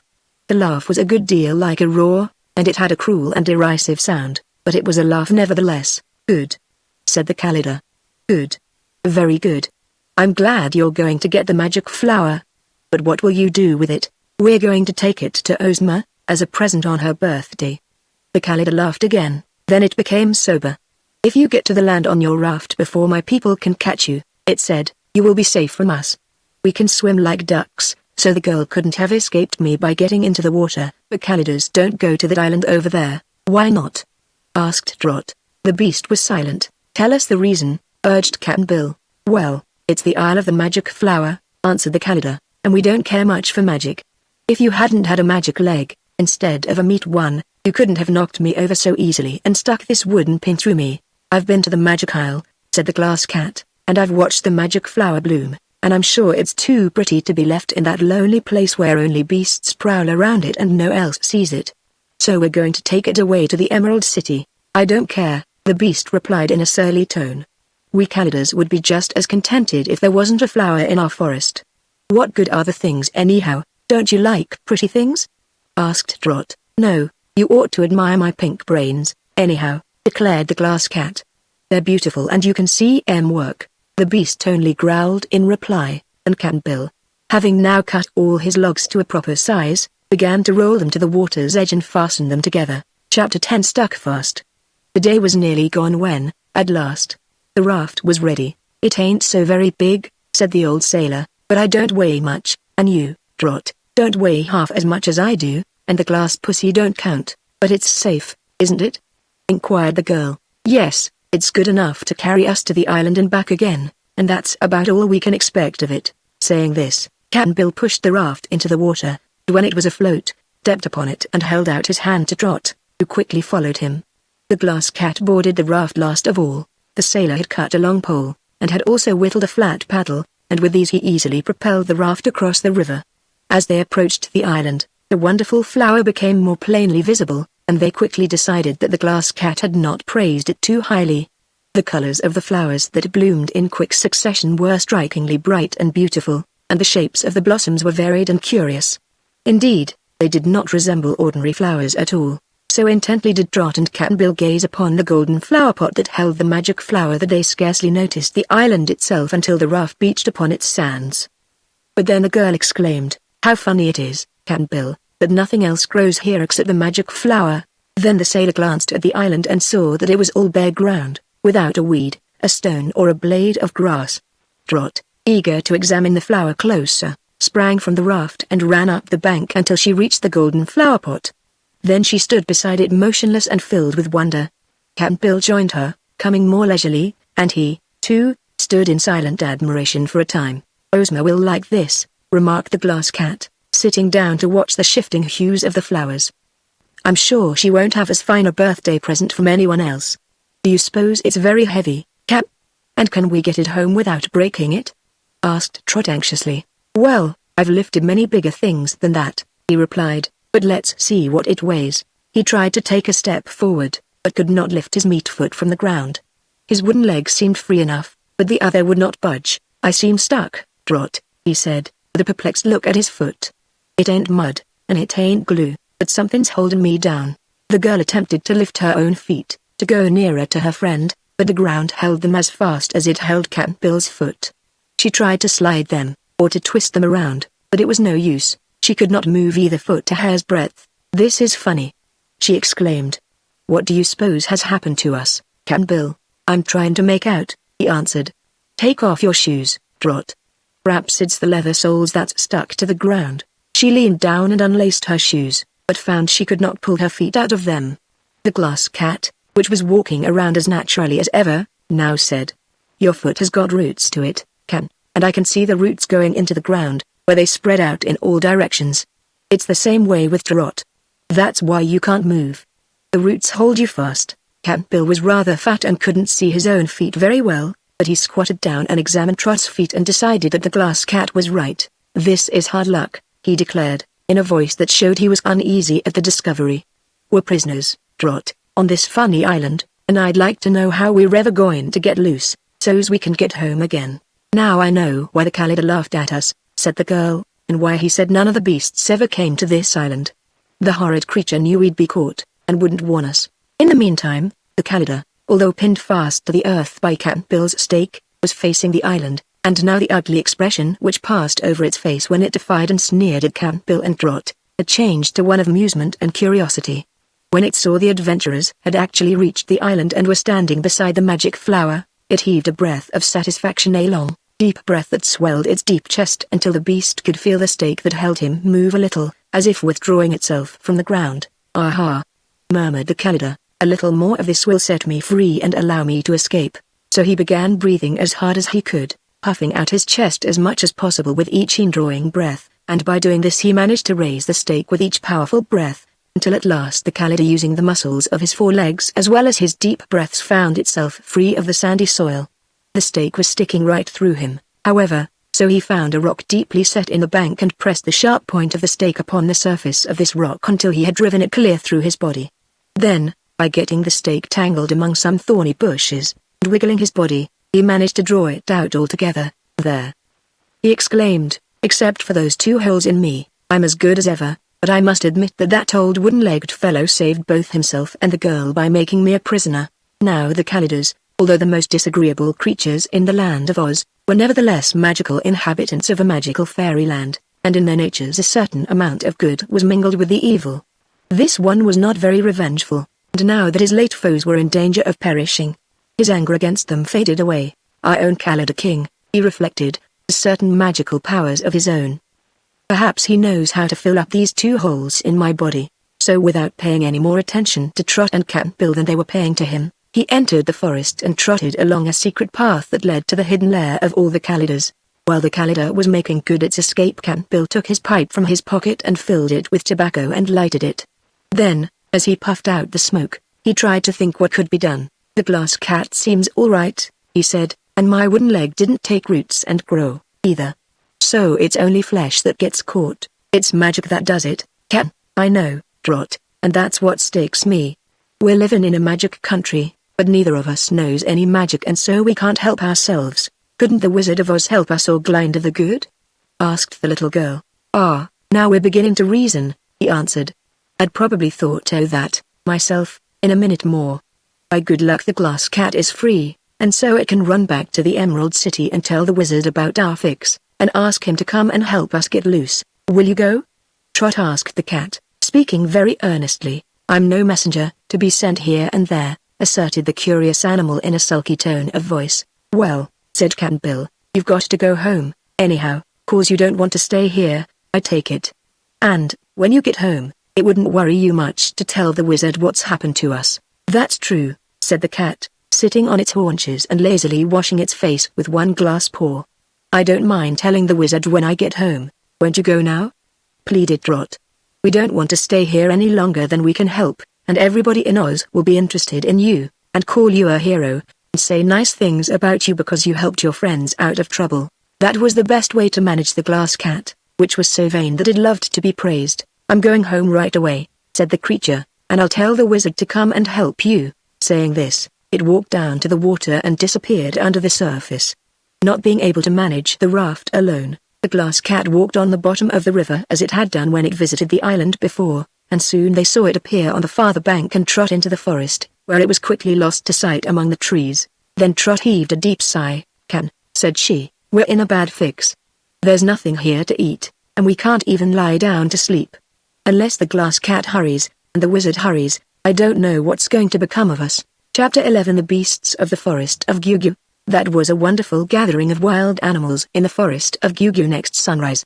Rango, the grey ape, had even called his monkey sentinels away from the forest edge, and every beast, little and big, was in the great clearing where meetings were held on occasions of great importance.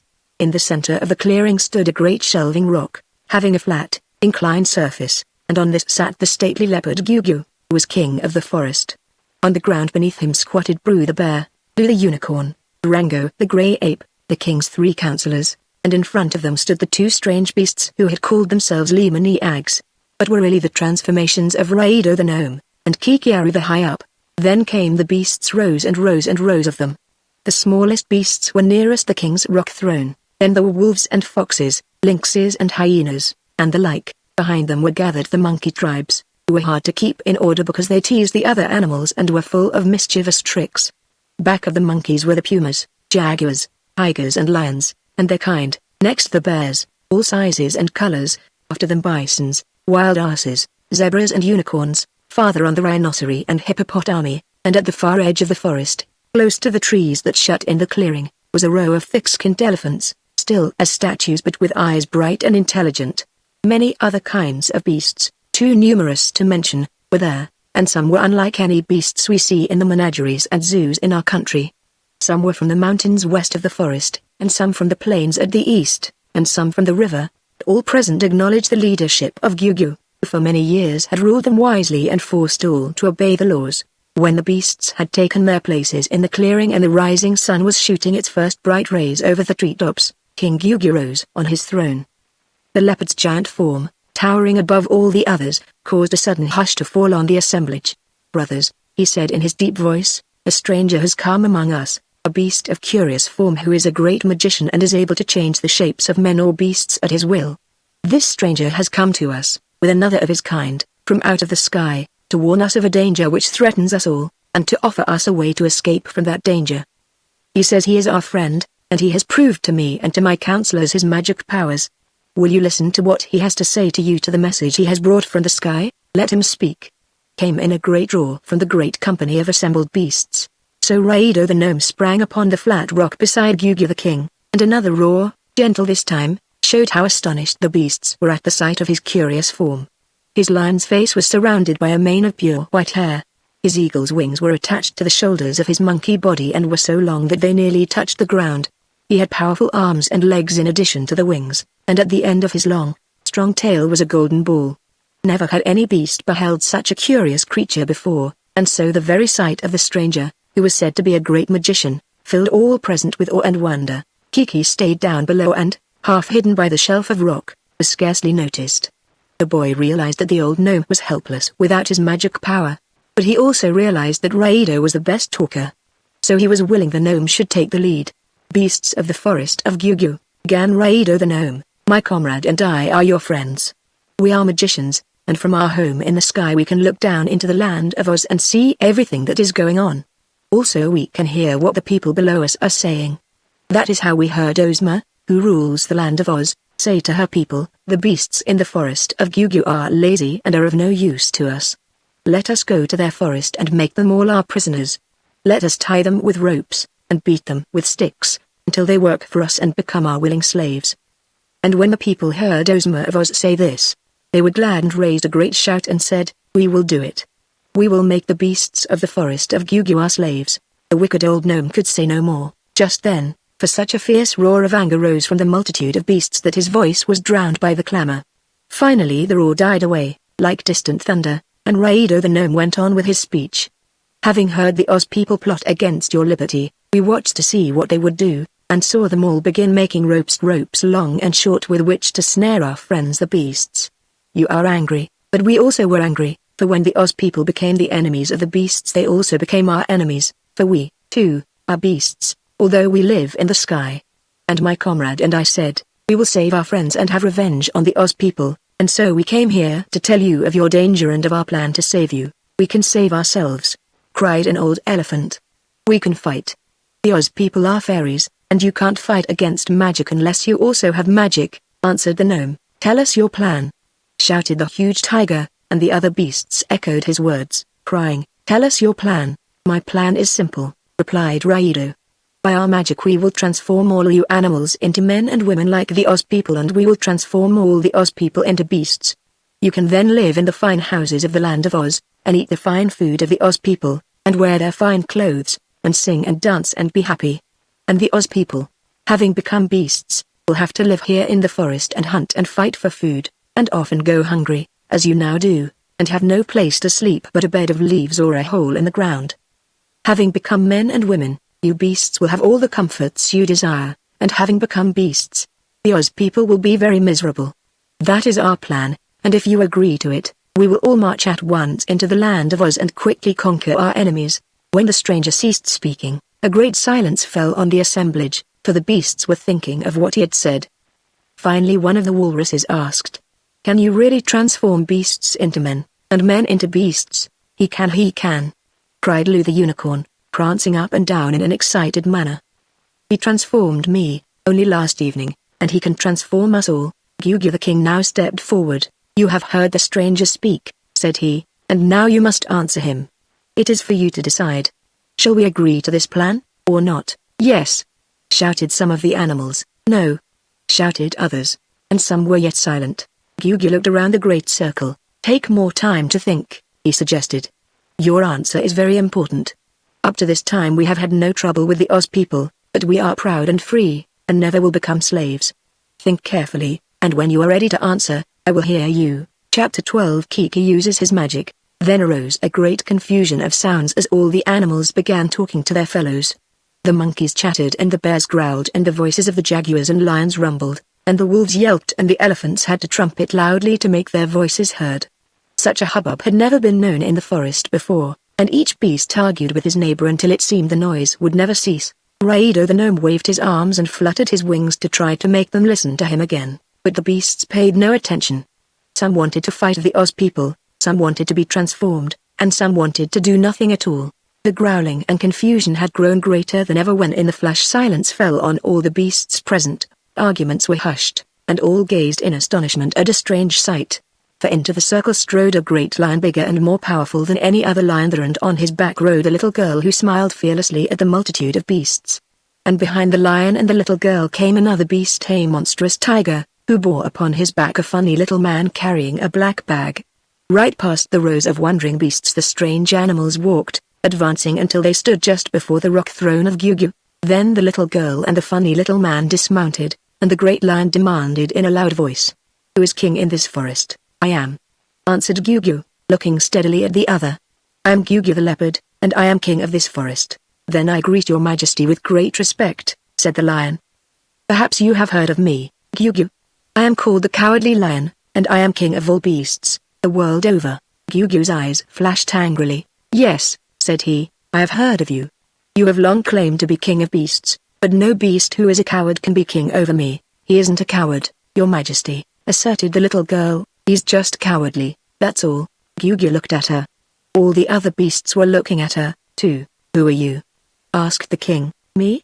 Oh, I'm just Dorothy," she answered. "How dare you come here?" demanded the king. "Why, I'm not afraid to go anywhere, if the Cowardly Lion is with me," she said. "I know him pretty well, and so I can trust him. He's always afraid, when we get into trouble, and that's why he's cowardly, but he's a terrible fighter, and that's why he isn't a coward. He doesn't like to fight, you know, but when he has to, there isn't any beast living that can conquer him." Gugu the king looked at the big, powerful form of the Cowardly Lion, and knew she spoke the truth. Also the other lions of the forest now came forward and bowed low before the strange lion. "We welcome your majesty," said one. "We have known you many years ago, before you went to live at the Emerald City, and we have seen you fight the terrible Kalidors and conquer them, so we know you are the king of all beasts." "It is true," replied the Cowardly Lion, "but I did not come here to rule the beasts of this forest. Gugu is king here, and I believe he is a good king and just and wise. I come, with my friends, to be the guest of Gugu, and I hope we are welcome." That pleased the great leopard, who said very quickly, "Yes, you, at least, are welcome to my forest.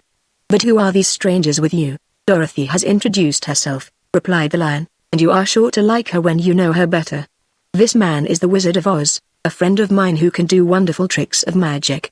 And here is my true and tried friend, the hungry tiger, who lives with me in the Emerald City. Is he always hungry?"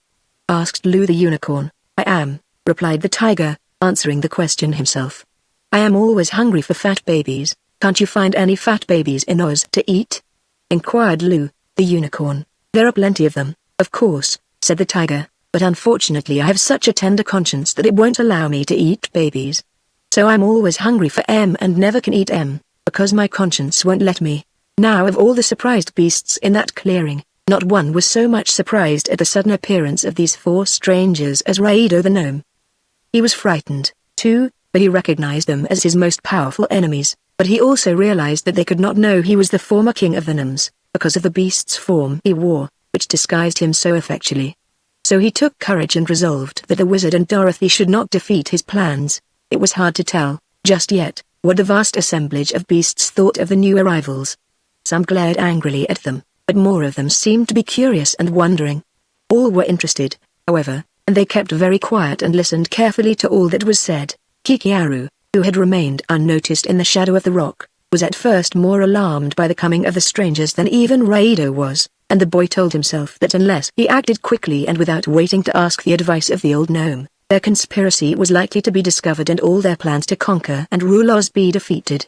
Kiki didn't like the way Raido acted either. The former king of the gnomes wanted to do everything his own way, and made the boy, who alone possessed the power of transformations, obey his orders as if he were a slave.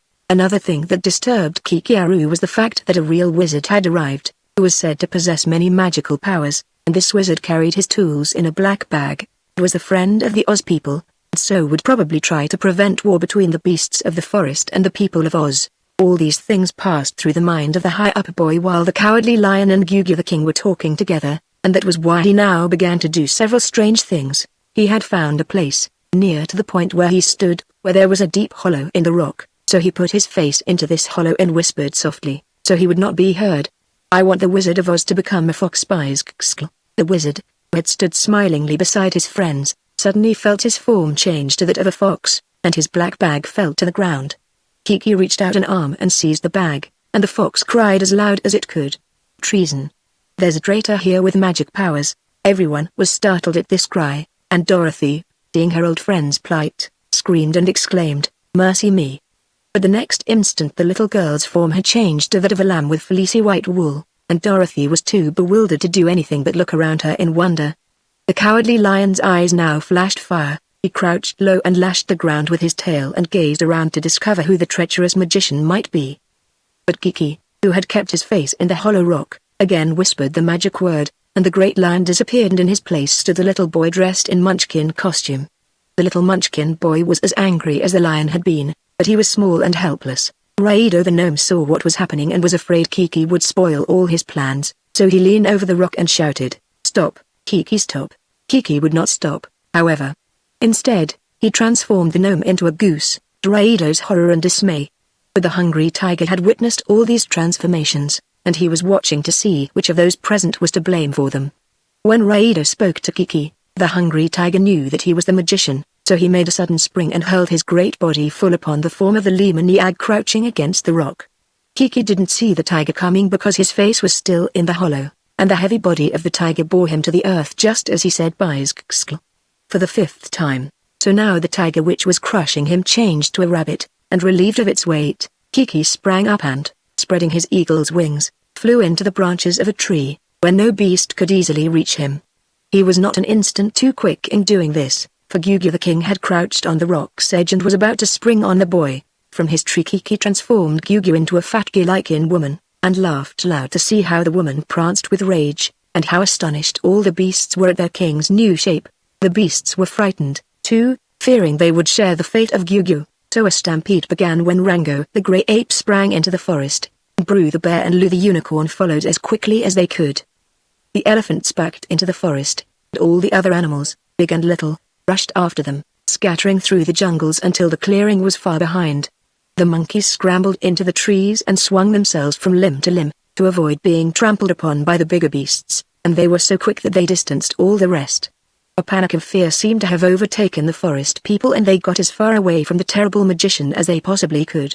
but the transformed ones stayed in the clearing, being so astonished and bewildered by their new shapes that they could only look at one another in a dazed and helpless fashion, although each one was greatly annoyed at the trick that had been played on him. "Who are you?"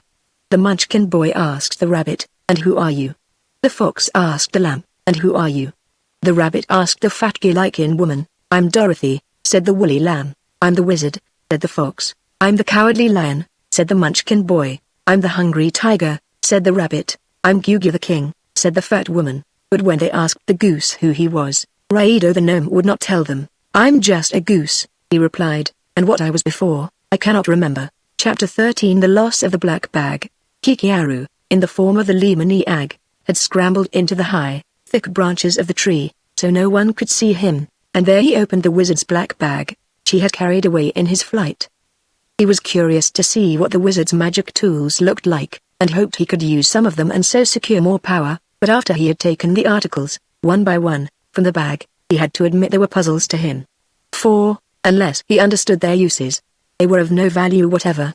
Kikiaru, the high-up boy, was no wizard or magician at all, and could do nothing unusual except to use the magic word he had stolen from his father on Mount Munch. So he hung the wizard's black bag on a branch of the tree and then climbed down to the lower limbs that he might see what the victims of his transformations were doing. They were all on top of the flat rock, talking together in tones so low that Kiki could not hear what they said. "This is certainly a misfortune," remarked the wizard in the fox's form, "but our transformations are a sort of enchantment which is very easy to break when you know how and have the tools to do it with. The tools are in my black bag, but where is the bag?" No one knew that, for none had seen Kikiaru fly away with it. "Let's look and see if we can find it," suggested Dorothy the lamb. So they left the rock, and all them searched the clearing high and low without finding the bag of magic tools. The goose searched as earnestly as the others, for if he could discover it, he meant to hide it where the wizard could never find it, because if the wizard changed him back to his proper form, along with the others, he would then be recognized as Raido the gnome, and they would send him out to the land of Oz and so ruin all his hopes of conquest. Raido was not really sorry, now that he thought about it, that Kiki had transformed all these Oz folks. The forest beasts, it was true, had been so frightened that they would now never consent to be transformed into men. Kiki could transform them against their will, and once they were all in human forms, it would not be impossible to induce them to conquer the Oz people. So all was not lost, thought the old gnome, and the best thing for him to do was to rejoin the high-up boy who had the secret of the transformations. So, having made sure the wizard's black bag was not in the clearing, the goose wandered away through the trees when the others were not looking, and when out of their hearing, he began calling, "Kikiaru! Kikiaru! Quack quack! Kikiaru!" The boy and the woman, the fox, the lamb, and the rabbit, not being able to find the bag, went back to the rock, all feeling exceedingly strange. "Where's the goose?" asked the wizard. "He must have run away," replied Dorothy. "I wonder who he was." "I think," said Gugu the king, who was the fat woman, "that the goose was the stranger who proposed that we make war upon the Oz people. If so, his transformation was merely a trick to deceive us, and he has now gone to join his comrade, that wicked Lyman who obeyed all his commands. What shall we do now?" asked Dorothy. "Shall we go back to the Emerald City, as we are, and then visit Glinda the Good and ask her to break the enchantments?" "I think so," replied the wizard fox. "And we can take Gugu the king with us, and have Glinda restore him to his natural shape. But I hate to leave my bag of magic tools behind me. Without it I shall lose much of my power as a wizard. Also, if I go back to the Emerald City in the shape of a fox, the Oz people will think I'm a poor wizard and will lose their respect for me." "Let us make still another search for your tools," suggested the cowardly lion, "and then, if we fail to find the black bag anywhere in this forest, we must go back home as we are." "Why did you come here, anyway?" inquired Gugu. "We wanted to borrow a dozen monkeys, to use on Ozma's birthday," explained the wizard. "We were going to make them small, and train them to do tricks, and put them inside Ozma's birthday cake." "Well," said the forest king, "you would have to get the consent of Rango the Grey Ape, to do that. He commands all the tribes of monkeys. I'm afraid it's too late, now," said Dorothy, regretfully. "It was a splendid plan, but we've got troubles of our own, and I don't like being a lamb at all." "You're nice and fuzzy," said the cowardly lion. "That's nothing," declared Dorothy. "I've never been specially proud of myself, but I'd rather be the way I was born than anything else in the whole world." The glass cat, although it had some disagreeable ways and manners, nevertheless realized that Trot and Cap'n Bill were its friends and so was quite disturbed at the fix it had gotten them into by leading them to the Isle of the Magic Flower. The ruby heart of the glass cat was cold and hard, but still it was a heart, and to have a heart of any sort is to have some consideration for others. But the queer transparent creature didn't want Trot and Cap'n Bill to know it was sorry for them, and therefore it moved very slowly until it had crossed the river and was out of sight among the trees of the forest. Then it headed straight toward the Emerald City, and trotted so fast that it was like a crystal street crossing the valleys and plains. Being glass, the cat was tireless, and with no reason to delay its journey, it reached Hosmer's palace in wonderfully quick time. "Where's the wizard?" it asked the pink kitten, which was curled up in the sunshine on the lowest step of the palace entrance. "Don't bother me," lazily answered the pink kitten, whose name was Eureka. "I must find the wizard at once," said the glass cat. "Then find him," advised Eureka, and went to sleep again. The glass cat darted up the stairway and came upon Toto, Dorothy's little black dog. "Where's the wizard?" asked the cat. "Gone on a journey with Dorothy," replied Toto. "When did they go, and where have they gone?" demanded the cat. "They went yesterday, and I heard them say they would go to the great forest in the Munchkin country." "Dear me," said the glass cat, "that is a long journey."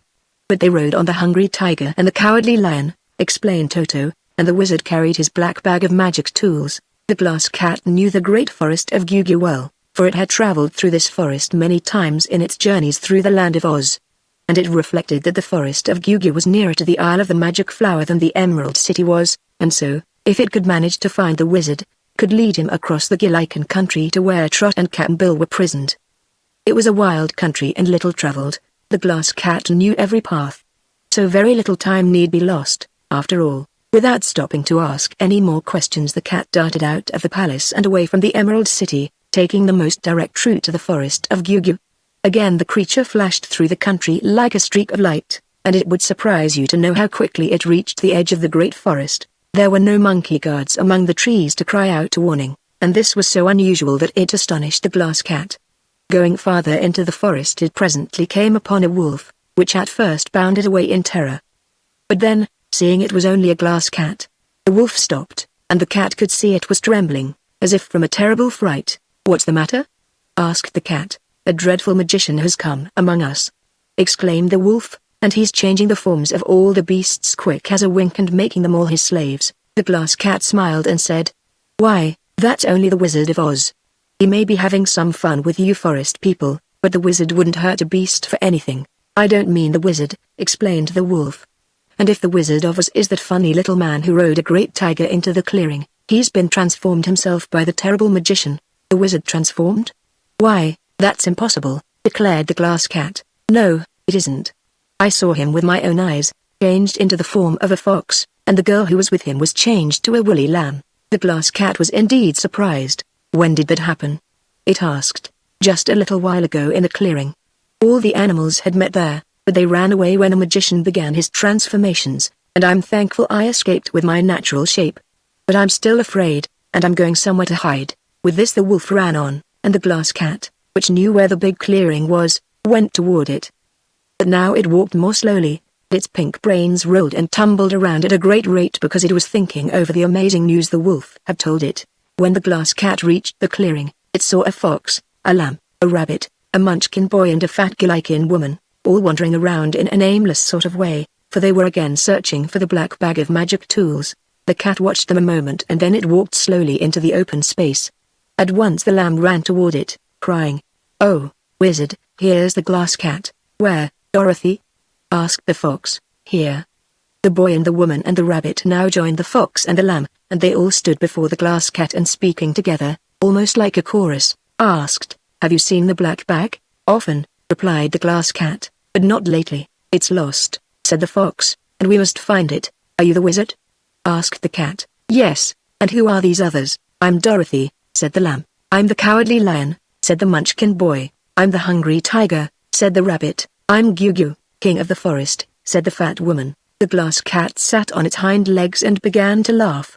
"My, what a funny lot!" exclaimed the creature. "Who played this joke on you?" "It's no joke at all," declared the wizard. "It was a cruel, wicked transformation, and the magician that did it has the head of a lion, the body of a monkey, the wings of an eagle and a round ball on the end of his tail. The glass cat laughed again. "That magician must look funnier than you do," it said. "Where is he now?" "Somewhere in the forest," said the Cowardly Lion. "He just jumped into that tall maple tree over there, for he can climb like a monkey and fly like an eagle," and then he disappeared in the forest. "And there was another magician, just like him, who was his friend," added Dorothy, "but they probably quarreled, for the wickedest one changed his friend into the form of a goose." "What became of the goose?" asked the cat, looking around. "He must have gone away to find his friend," answered Gugu the king. "But a goose can't travel very fast, so we could easily find him if we wanted to." "The worst thing of all," said the wizard, "is that my black bag is lost. It disappeared when I was transformed. If I could find it I could easily break these enchantments by means of my magic, and we would resume our own forms again. Will you help us search for the black bag, friend cat?" "Of course," replied the glass cat. "But I expect the strange magician carried it away with him. If he's a magician, he knows you need that bag, and perhaps he's afraid of your magic. So he's probably taken the bag with him, and you won't see it again unless you find the magician." "That sounds reasonable," remarked the lamb, which was Dorothy. "Those pink brains of yours seem to be working pretty well today." "If the glass cat is right," said the wizard in a solemn voice, "there's more trouble ahead of us. That magician is dangerous, and if we go near him he may transform us into shapes not as nice as these." "I don't see how we could be any worse off," growled Gugu, who was indignant because he was forced to appear in the form of a fat woman. "Anyway," said the Cowardly Lion, "our best plan is to find the magician and try to get the black bag from him. We may manage to steal it, or perhaps we can argue him into giving it to us." "Why not find the goose first?" asked Dorothy. "The goose will be angry at the magician, and he may be able to help us." "That isn't a bad idea," returned the wizard. "Come on, friends, let's find the goose. We will separate and search in different directions, and the first to find the goose must bring him here, where we will all meet again in an hour." Chapter 14 The Wizard Learns the Magic Word. Now, the goose was the transformation of old Raido, who was at one time king of the gnomes, and he was even more angry at Kikiaru than were the others whose shapes had been changed. The gnome detested anything in the way of a bird, because birds lay eggs and eggs are feared by all the gnomes more than anything else in the world. A goose is a foolish bird, too, and Raido was dreadfully ashamed of the shape he was forced to wear. And it would make him shudder to reflect that the goose might lay an egg, so the gnome was afraid of himself and afraid of everything around him. If an egg touched him he could then be destroyed, and almost any animal he met in the forest might easily conquer him. And that would be the end of old Raido the gnome. Aside from these fears, however, he was filled with anger against Kiki, whom he had meant to trap by cleverly stealing from him the magic word. The boy must have been crazy to spoil everything the way he did. But Raido knew that the arrival of the wizard had scared Kiki, and he was not sorry the boy had transformed the wizard and Dorothy and made them helpless. It was his own transformation that annoyed him and made him indignant, so he ran about the forest hunting for Kiki, so that he might get a better shape and coax the boy to follow his plans to conquer the land of Oz. Kikiaru hadn't gone very far away, for he had surprised himself as well as the others by the quick transformations and was puzzled as to what to do next. Raido the gnome was overbearing and tricky, and Kiki knew he was not to be depended on. But the gnome could plan and plot, which the high-up boy was not wise enough to do, and so, when he looked down through the branches of a tree and saw a goose waddling along below and heard it cry out, "Kikiaru! Quack quack! Kikiaru!" The boy answered in a low voice, "Here I am," and swung himself down to the lowest limb of the tree. The goose looked up and saw him. "You've bungled things in a dreadful way," exclaimed the goose. "Why did you do it?" "Because I wanted to," answered Kiki. "You acted as if I was your slave, and I wanted to show these forest people that I am more powerful than you." The goose hissed softly, but Kiki did not hear that. Old Raido quickly recovered his wits and muttered to himself, "This boy is the goose, although it is I who wear the goose's shape. I will be gentle with him now, and fierce with him when I have him in my power." Then he said aloud to Kiki, "Well, hereafter I will be content to acknowledge you the master. You bungled things, as I said, but we can still conquer Oz." "How?" asked the boy. "First give me back the shape of the Lyman egg, and then we can talk together more conveniently," suggested the gnome. "Wait a moment, then," said Kiki, and climbed higher up the tree. There he whispered the magic word and the goose became a Lyman egg, as he had been before. "Good," said the gnome, well pleased, as Kiki joined him by dropping down from the tree. "Now let us find a quiet place where we can talk without being overheard by the beasts," So the two started away and crossed the forest until they came to a place where the trees were not so tall nor so close together, and among these scattered trees was another clearing, not so large as the first one, where the meeting of the beasts had been held. Standing on the edge of this clearing and looking across it, they saw the trees on the farther side full of monkeys, who were chattering together at a great rate of the sights they had witnessed at the meeting. The old gnome whispered to Kiki not to enter the clearing or allow the monkeys to see them. "Why not?" asked the boy, drawing back. "Because those monkeys are to be our army, the army which will conquer Oz," said the gnome. "Sit down here with me, Kiki, and keep quiet, and I will explain to you my plan." Now, neither Kiki nor Raido had noticed that a sly fox had followed them all the way from the tree where the goose had been transformed to the Lyman egg. Indeed, this fox, who was none other than the Wizard of Oz, had witnessed the transformation of the goose and now decided he would keep watch on the conspirators and see what they would do next. A fox can move through a forest very softly, without making any noise, and so the wizard's enemies did not suspect his presence. But when they sat down by the edge of the clearing, to talk, their backs toward him, the wizard did not know whether to risk being seen, by creeping closer to hear what they said, or whether it would be better for him to hide himself until they moved on again.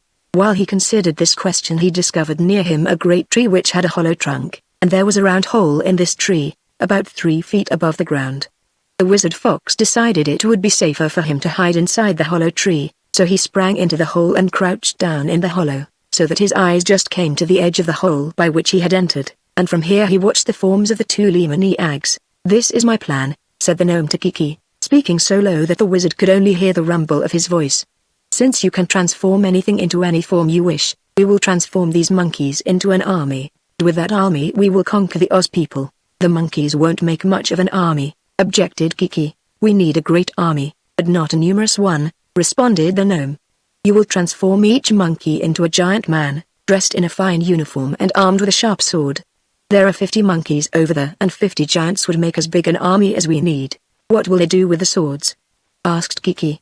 "Nothing can kill the Oz people." "True," said Raido. "The Oz people cannot be killed, but they can be cut into small pieces, and while every piece will still be alive, we can scatter the pieces around so that they will be quite helpless. Therefore, the Oz people will be afraid of the swords of our army, and we will conquer them with ease." "That seems like a good idea," replied the boy, approvingly. "And in such a case, we need not bother with the other beasts of the forest." "No, you have frightened the beasts, and they would no longer consent to assist us in conquering Oz. But those monkeys are foolish creatures, and once they are transformed to giants, they will do just as we say and obey our commands." "Can you transform them all at once?" "No, I must take one at a time," said Kiki. "But the 50 transformations can be made in an hour or so. Stay here, Raido, and I will change the first monkey, that one at the left, on the end of the limb, into a giant with a sword." "Where are you going?" asked the gnome. "I must not speak the magic word in the presence of another person," declared Kiki, who was determined not to allow his treacherous companion to learn his secret. "So I will go where you cannot hear me." Raido the gnome was disappointed, but he hoped still to catch the boy unawares and surprise the magic word. So he merely nodded his lion head, and Kiki got up and went back into the forest a short distance. Here he spied a hollow tree, and by chance it was the same hollow tree in which the Wizard of Oz, now in the form of a fox, had hidden himself. As Kiki ran up to the tree, the fox ducked its head, so that it was out of sight in the dark hollow beneath the hole. And then Kiki put his face into the hole and whispered, "I want that monkey on the branch at the left to become a giant man 50 feet tall, dressed in a uniform and with a sharp sword." Then he ran back to Raido, but the wizard fox had heard quite plainly every word that he had said. The monkey was instantly transformed into the giant, and the giant was so big that as he stood on the ground his head was higher than the trees of the forest. The monkeys raised a great chatter but did not seem to understand that the giant was one of themselves. "Good!" cried the gnome. "Hurry, Kiki, and transform the others." So Kiki rushed back to the tree and, putting his face to the hollow, whispered, "I want the next monkey to be just like the first." Again the wizard fox heard the magic word, and just how it was pronounced. But he sat still in the hollow and waited to hear it again, so it would be impressed on his mind and he would not forget it. Kiki kept running to the edge of the forest and back to the hollow tree again until he had whispered the magic word 6 times and 6 monkeys had been changed to 6 great giants. Then the wizard decided he would make an experiment and use the magic word himself. So, while Kiki was running back to the gnome, the fox stuck his head out of the hollow and said softly, I want that creature who is running to become a hickory nut bicycle. Instantly the lemoniac form of Kikiaru the high-up disappeared and small hickory nut rolled upon the ground a moment and then lay still. The wizard was delighted, and leapt from the hollow just as Raido looked around to see what had become of Kiki. The gnome saw the fox but no Kiki, so he hastily rose to his feet. The wizard did not know how powerful the queer beast might be, so he resolved to take no chances. I want this creature to become a walnut bicycle, he said aloud. But he did not pronounce the magic word in quite the right way, and Raido's form did not change. But the gnome knew at once that bicycle was the magic word, so he rushed at the fox and cried, I want you to become a goose bicycle. But the gnome did not pronounce the word right, either, having never heard it spoken but once before, then with a wrong accent. So the fox was not transformed, but it had to run away to escape being caught by the angry gnome. Raido now began pronouncing the magic word in every way he could think of, hoping to hit the right one, and the fox, hiding in a bush, was somewhat troubled by the fear that he might succeed. However, the wizard, who was used to magic arts, remained calm and soon remembered exactly how Kikiaru had pronounced the word. So he repeated the sentence he had before uttered and Raido the gnome became an ordinary walnut. The wizard now crept out from the bush and said, I want my own form again bicycle. Instantly he was the Wizard of Oz, and after picking up the hickory nut and the walnut, and carefully placing them in his pocket, he ran back to the big clearing. Dorothy the lamb uttered a bleat of delight when she saw her old friend restored to his natural shape. The others were all there, not having found the goose. The fat Gillikin woman, the munchkin boy, the rabbit and the glass cat crowded around the wizard and asked what had happened. Before he explained anything of his adventure, he transformed them all except, of course, the glass cat into their natural shapes, and when their joy permitted them to quiet somewhat, he told how he had by chance surprised the magician's secret and been able to change the two lemoniacs into shapes that could not speak, and therefore would be unable to help themselves. And the little wizard showed his astonished friends the hickory nut and the walnut to prove that he had spoken the truth. But see here, exclaimed Dorothy. What has become of those giant soldiers who used to be monkeys? I forgot all about them, admitted the wizard, but I suppose they are still standing there in the forest. Chapter 15 The Lonesome Duck. Trot and Cap'n Bill stood before the magic flower, actually rooted to the spot. Aren't you hungry, Cap? Asked the little girl, with a long sigh, for she had been standing there for hours and hours. Well, replied the sailor man, I ain't saying as I couldn't eat, Trot, if a dinner was handy, but I guess old folks don't get as hungry as young folks do. I'm not sure about that, Cap'n Bill, she said thoughtfully. Age might make a difference, but seems to me size would make a bigger difference. Seeing you're twice as big as me, you ought to be twice as hungry. I hope I am, he rejoined, for I can stand it a while longer. I do hope the glass cat will hurry, and I hope the wizard won't waste time coming to us. Trot sighed again and watched the wonderful magic flower, because there was nothing else to do. Just now a lovely group of pink peonies budded and bloomed, but soon they faded away, and a mass of deep blue lilies took their place. Then some yellow chrysanthemums blossomed on the plant, and when they had opened all their petals and reached perfection, they gave way to a lot of white floral balls spotted with crimson, a flower Trot had never seen before. But I get awful tired watching flowers and flowers and flowers, she said impatiently. They're might pretty, observed Cap'n Bill. I know, and if a person could come and look at the magic flower just when she felt like it, it would be a fine thing, but to have to stand and watch it, whether you want to or not, isn't so much fun.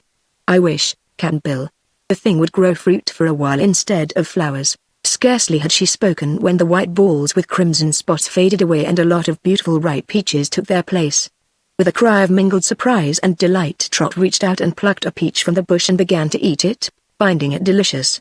Cap'n Bill was somewhat dazed at the girl's wish being granted so quickly, though before he could pick a peach they had faded away and bananas took their place. Grab one, Cap'n, exclaimed Trot, and even while eating the peach she seized a banana with her other hand and tore it from the bush. The old sailor was still bewildered. He put out a hand indeed, but he was too late, for now the bananas disappeared and lemons took their place. Sure, cried Trot. You can't eat those things, but watch out, Cap'n, for something else. Coconuts next appeared, but Cap'n Bill shook his head. Can't eat crack 'em, he remarked, 'cause we haven't anything handy to smash 'em with. Well, take one, anyhow, advised Trot, but the coconuts were gone now, and a deep, purple, pear-shaped fruit which was unknown to them took their place. Again Cap'n Bill hesitated, and Trot said to him, You ought to have captured a peach and a banana, as I did. If you're not careful, Cap'n, You'll miss all your chances. Here, I'll divide my banana with you." Even as she spoke, the magic plant was covered with big red apples, growing on every branch, and Cap'n Bill hesitated no longer. He grabbed with both hands and picked 2 apples, while Trot had only time to secure one before they were gone. "It's curious," remarked the sailor, munching his apple, "how these fruits keep good when you've picked 'em, but disappear into thin air if they're left on the bush." "The whole thing is curious," declared the girl, "and it couldn't exist in any country but this, where magic is so common. Those are limes. Don't pick 'em, or they'd pucker up your mouth and ooh. Here come plums." And she tucked her apple in her apron pocket and captured 3 plums, each one almost as big as an egg, before they disappeared. Cap'n Bill got some too, but both were too hungry to fast any longer, so they began eating their apples and plums and let the magic bush bear all sorts of fruits, one after another. The cat stopped once to pick a fine cantaloupe, which he held under his arm, and Trot, having finished her plums, got a handful of cherries and an orange. But when almost every sort of fruit had appeared on the bush, the crop ceased and only flowers, as before, bloomed upon it. "I wonder why it changed back," mused Trot, who was not worried because she had enough fruit to satisfy her hunger. "Well, you only wished it would bear fruit for a while," said the sailor, "and it did. Perhaps if you'd said forever, Trot, it would have always been fruit." "But why should my wish be obeyed?" asked the girl. "I'm not a fairy or a wizard or any kind of a magic maker, I guess," replied Cap'n Bill, "that this little island is a magic island, and any folks on it can tell the bush what to produce, and it'll produce it. Do you think I could wish for anything else, Cap'n, and get it?" she inquired anxiously. "What are you thinking of, Trot?" "I'm thinking of wishing that these roots on our feet would disappear, and let us free." "Try it, Trot." So she tried it, and the wish had no effect whatever. "Try it yourself, Cap'n," she suggested. Then Cap'n Bill made the wish to be free, with no better result. "No," said he, "it's no use. The wishes only affect the magic plant. But I'm glad we can make it bear fruit, 'cause now we know we won't starve before the wizard gets to us." "But I'm getting tired standing here so long," complained the girl. "If I could only lift one foot, and rest it, I'd feel better." "Same with me, Trot. I've noticed that if you've got to do a thing, and can't help yourself, it gets to be a hardship mighty quick. Folks that can raise their feet don't appreciate what a blessing it is," said Trot thoughtfully. "I never knew before what fun it is to raise one foot, and then another, any time you feel like it."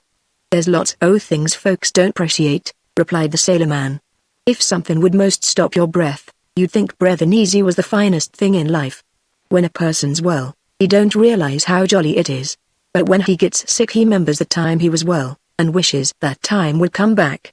Most folks forget to thank God for giving 'em 2 good legs, till they lose one o' 'em, like I did, and then it's too late, 'cept to praise God for leaving one." "Your wooden leg ain't so bad, Cap'n," she remarked, looking at it critically. "Anyhow, it don't take root on a magic island, like our meat legs do." "I ain't complaining," said Cap'n Bill. "What's that swimming towards us, Trot?" he added, looking over the magic flower and across the water. The girl looked, too, and then she replied, "It's a bird of some sort. It's like a duck, only I never saw a duck have so many colors." The bird swam swiftly and gracefully toward the magic isle, and as it drew nearer its gorgeously colored plumage astonished them. The feathers were of many hues of glistening greens and blues and purples, and it had a yellow head with a red plume, and pink, white and violet in its tail. When it reached the isle, it came ashore and approached them, waddling slowly and turning its head first to one side and then to the other, so as to see the girl and the sailor better. "You're strangers," said the bird, coming to a halt near them, "and you've been caught by the magic island made prisoners." "Yes," returned Trot, with a sigh, "we rooted. But I hope we won't grow." "You'll grow small," said the bird. "You'll keep growing smaller every day, until by and by there'll be nothing left of you. That's the usual way, on this magic isle." "How do you know about it, and who are you, anyhow?" asked Cap'n Bill. "I'm the lonesome duck," replied the bird. "I suppose you've heard of me?" "No," said Trot, "I can't say I have." "What makes you lonesome?" "Why, I haven't any family or any relations," returned the duck. "Haven't you any friends?" "Not a friend. And I've nothing to do. I've lived a long time, and I've got to live forever, because I belong in the land of Oz, where no living thing dies. Think of existing year after year, with no friends, no family, and nothing to do. Can you wonder I'm lonesome? Why don't you make a few friends, and find something to do?" inquired Cap'n Bill. "I can't make friends because everyone I meet bird, beast, or person is disagreeable to me. In a few minutes I shall be unable to bear your society longer, and then I'll go away and leave you," said the lonesome duck. "And, as for doing anything, there's no use in it. All I meet are doing something, so I have decided it's common and uninteresting and I prefer to remain lonesome." "Don't you have to hunt for your food?" asked Trot. "No. In my diamond palace, a little way up the river, food is magically supplied me, but I seldom eat, because it is so common." "You must be a magician duck," remarked Cap'n Bill. "Why so?" "Well, ordinary ducks don't have diamond palaces and magic food, like you do." "True, and that's another reason why I'm lonesome. You must remember I'm the only duck in the land of Oz, and I'm not like any other duck in the outside world." "Seems to me you like being lonesome," observed Cap'n Bill. "I can't say I like it, exactly," replied the duck. "But since it seems to be my fate, I'm rather proud of it." "How do you suppose a single, solitary duck happened to be in the land of Oz?" asked Trot, wonderingly. "I used to know the reason, many years ago, but I've quite forgotten it," declared the duck. "The reason for a thing is never so important as the thing itself, so there's no use remembering anything but the fact that I'm lonesome." "I guess you'd be happier if you tried to do something," asserted Trot. "If you can't do anything for yourself, you can do things for others, and then you'd get lots of friends and stop being lonesome." "Now you're getting disagreeable," said the lonesome duck, "and I shall have to go and leave you." "Can't you help us any?" pleaded the girl. "If there's anything magic about you, you might get us out of this scrape." "I haven't any magic strong enough to get you off the magic isle," replied the lonesome duck. "What magic I possess is very simple, but I find it enough for my own needs. If we could only sit down a while, we could stand it better," said Trot, "but we have nothing to sit on." "Then you will have to stand it," said the lonesome duck. "Perhaps you've enough magic to give us a couple of stools," suggested Cap'n Bill. "A duck isn't supposed to know what stools are," was the reply. "But you're different from all other ducks." "That is true." The strange creature seemed to reflect for a moment, looking at them sharply from its round black eyes. Then it said, "Sometimes, when the sun is hot, I grow a toadstool to shelter me from its rays." "Perhaps you could sit on toadstools." "Well, if they were strong enough." "They do," answered Cap'n Bill. "Then, before I do I'll give you a couple," said the lonesome duck, and began waddling about in a small circle. It went around the circle to the right 3 times, and then it went around to the left 3 times. Then it hopped backward 3 times and forward 3 times. "What are you doing?" asked Trot. "Don't interrupt." "This is an incantation," replied the lonesome duck. But now it began making a succession of soft noises that sounded like quacks and seemed to mean nothing at all. And it kept up these sounds so long that Trot finally exclaimed, "Can't you hurry up and finish that cantation? If it takes all summer to make a couple of toadstools, you're not much of a magician." "I told you not to interrupt," said the lonesome duck, sternly. "If you get too disagreeable, you'll drive me away before I finish this incantation." Trot kept quiet, after the rebuke, and the duck resumed the quacky muttering. Cap'n Bill chuckled a little to himself and remarked to Trot in a whisper, "For a bird that ain't got anything to do, this lonesome duck is making considerable fuss. And I ain't sure, after all, as toadstools would be worth sitting on." Even as he spoke, the sailor man felt something touch him from behind and, turning his head, he found a big toadstool in just the right place and of just the right size to sit upon. There was one behind Trot, too, and with a cry of pleasure the little girl sank back upon it and found it a very comfortable seat, solid, yet almost like a cushion. Even Cap'n Bill's weight did not break his toadstool down. When both were seated, they found that the lonesome duck had waddled away and was now at the water's edge. "Thank you, ever so much," cried Trot, and the sailor called out, "Much obliged," but the lonesome duck paid no attention. Without even looking in their direction again, the gaudy fowl entered the water and swam gracefully away. Chapter 16 The Glass Cat Finds the Black Bag. When the 6 monkeys were transformed by Kikiaru into 6 giant soldiers 50 feet tall, their heads came above the top of the trees, which in this part of the forest were not so high as in some other parts, and, although the trees were somewhat scattered, the bodies of the giant soldiers were so big that they quite filled the spaces in which they stood, and the branches pressed them on every side. Of course, Kiki was foolish to have made his soldiers so big, for now they could not get out of the forest. Indeed, they could not stir a step, but were imprisoned by the trees. Even had they been in the little clearing they could not have made their way out of it. But they were a little beyond the clearing. At first, the other monkeys who had not been enchanted were afraid of the soldiers, and hastily quitted the place, but soon finding that the great men stood stock still, although grunting indignantly at their transformation, The band of monkeys returned to the spot and looked at them curiously, not guessing that they were really monkeys and their own friends. The soldiers couldn't see them, their heads being above the trees. They could not even raise their arms or draw their sharp swords, so closely were they held by the leafy branches.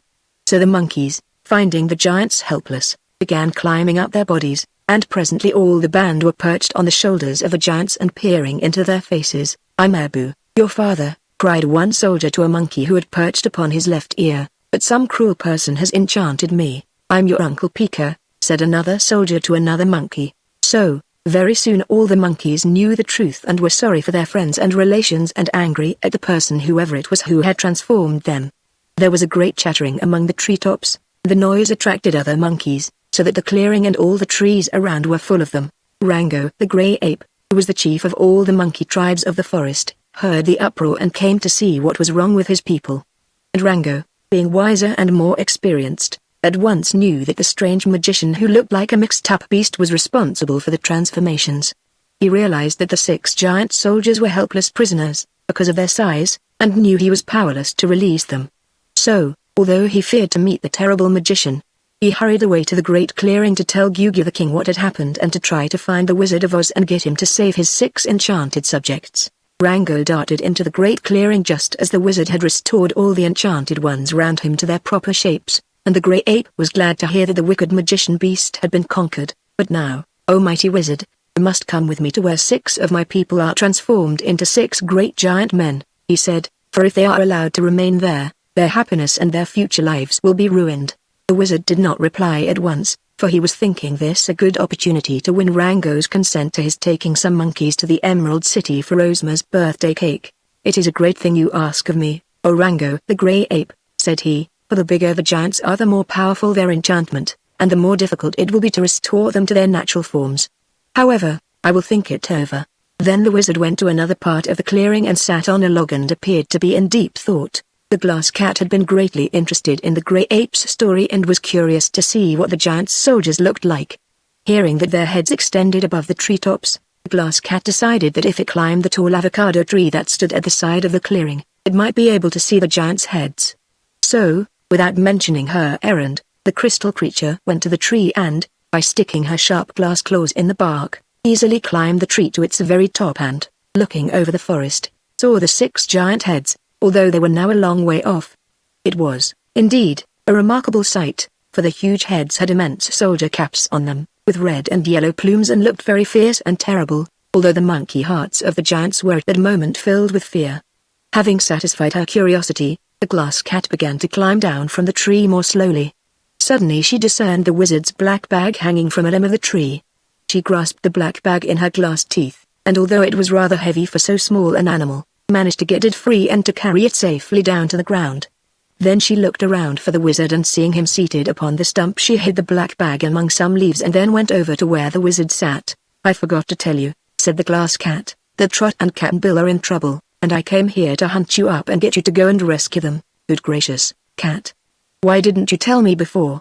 exclaimed the wizard. "For the reason that I found so much excitement here that I forgot Trot and Cap'n Bill." "What's wrong with them?" asked the wizard. Then the glass cat explained how they had gone to get the magic flower for Ozma's birthday gift and had been trapped by the magic of the Queer Island. The wizard was really alarmed, but he shook his head and said sadly, "I'm afraid I can't help my dear friends, because I've lost my black bag. If I find it, will you go to them?" asked the creature. "Of course," replied the wizard. "But I do not think that a glass cat with nothing but pink brains can succeed when all the rest of us have failed." "Don't you admire my pink brains?" demanded the cat. "They're pretty," admitted the wizard, "but they're not regular brains, you know, and so we don't expect them to amount to much. But if I find your black bag and find it inside of 5 minutes, will you admit my pink brains are better than your common human brains?" "Well, I'll admit they're better hunters," said the wizard, reluctantly. "But you can't do it. We've searched everywhere, and the black bag isn't to be found." "That shows how much you know," retorted the glass cat, scornfully. "Watch my brains a minute, and see them whirl around." The wizard watched, for he was anxious to regain his black bag. The pink brains really did whirl around in a remarkable manner. "Now, come with me," commanded the glass cat, and led the wizard straight to the spot where it had covered the bag with leaves. "According to my brains," said the creature, "your black bag ought to be here. Then it scratched at the leaves and uncovered the bag, which the wizard promptly seized with a cry of delight. Now that he had regained his magic tools, he felt confident he could rescue Trot and Cap'n Bill. Rango the Grey Ape was getting impatient. He now approached the wizard and said, "Well, what do you intend to do about those poor enchanted monkeys?" "I'll make a bargain with you, Rango," replied the little man. "If you will let me take a dozen of your monkeys to the Emerald City, and keep them until after Ozma's birthday, I'll break the enchantment of the 6 giant soldiers and return them to their natural forms." The Grey Ape shook his head. "I can't do it," he declared. "The monkeys would be very lonesome and unhappy in the Emerald City, and your people would tease them and throw stones at them, which would cause them to fight and bite. The people won't see them till Ozma's birthday dinner," promised the wizard. "I'll make them very small, about 4 inches high, and I'll keep them in a pretty cage in my own room, where they will be safe from harm. I'll feed them the nicest kind of food, train them to do some clever tricks, and on Ozma's birthday I'll hide the 12 little monkeys inside a cake. When Ozma cuts the cake, the monkeys will jump out onto the table and do their tricks. The next day I will bring them back to the forest and make them big as ever, and they'll have some exciting stories to tell their friends. What do you say, Rango?" "I say no," answered the Grey Ape. "I won't have my monkeys enchanted and made to do tricks for the Oz people." "Very well," said the wizard calmly, "then I'll go. Come, Dorothy," he called to the little girl, "let's start on our journey." "Aren't you going to save those 6 monkeys who are giant soldiers?" asked Rango, anxiously. "Why should I?" returned the wizard. "If you will not do me the favor I ask, you cannot expect me to favor you." "Wait a minute," said the Grey Ape. "I've changed my mind. If you will treat the 12 monkeys nicely and bring them safely back to the forest, I'll let you take them." "Thank you," replied the wizard, cheerfully. "We'll go at once and save those giant soldiers." So all the party left the clearing and proceeded to the place where the giants still stood among the trees.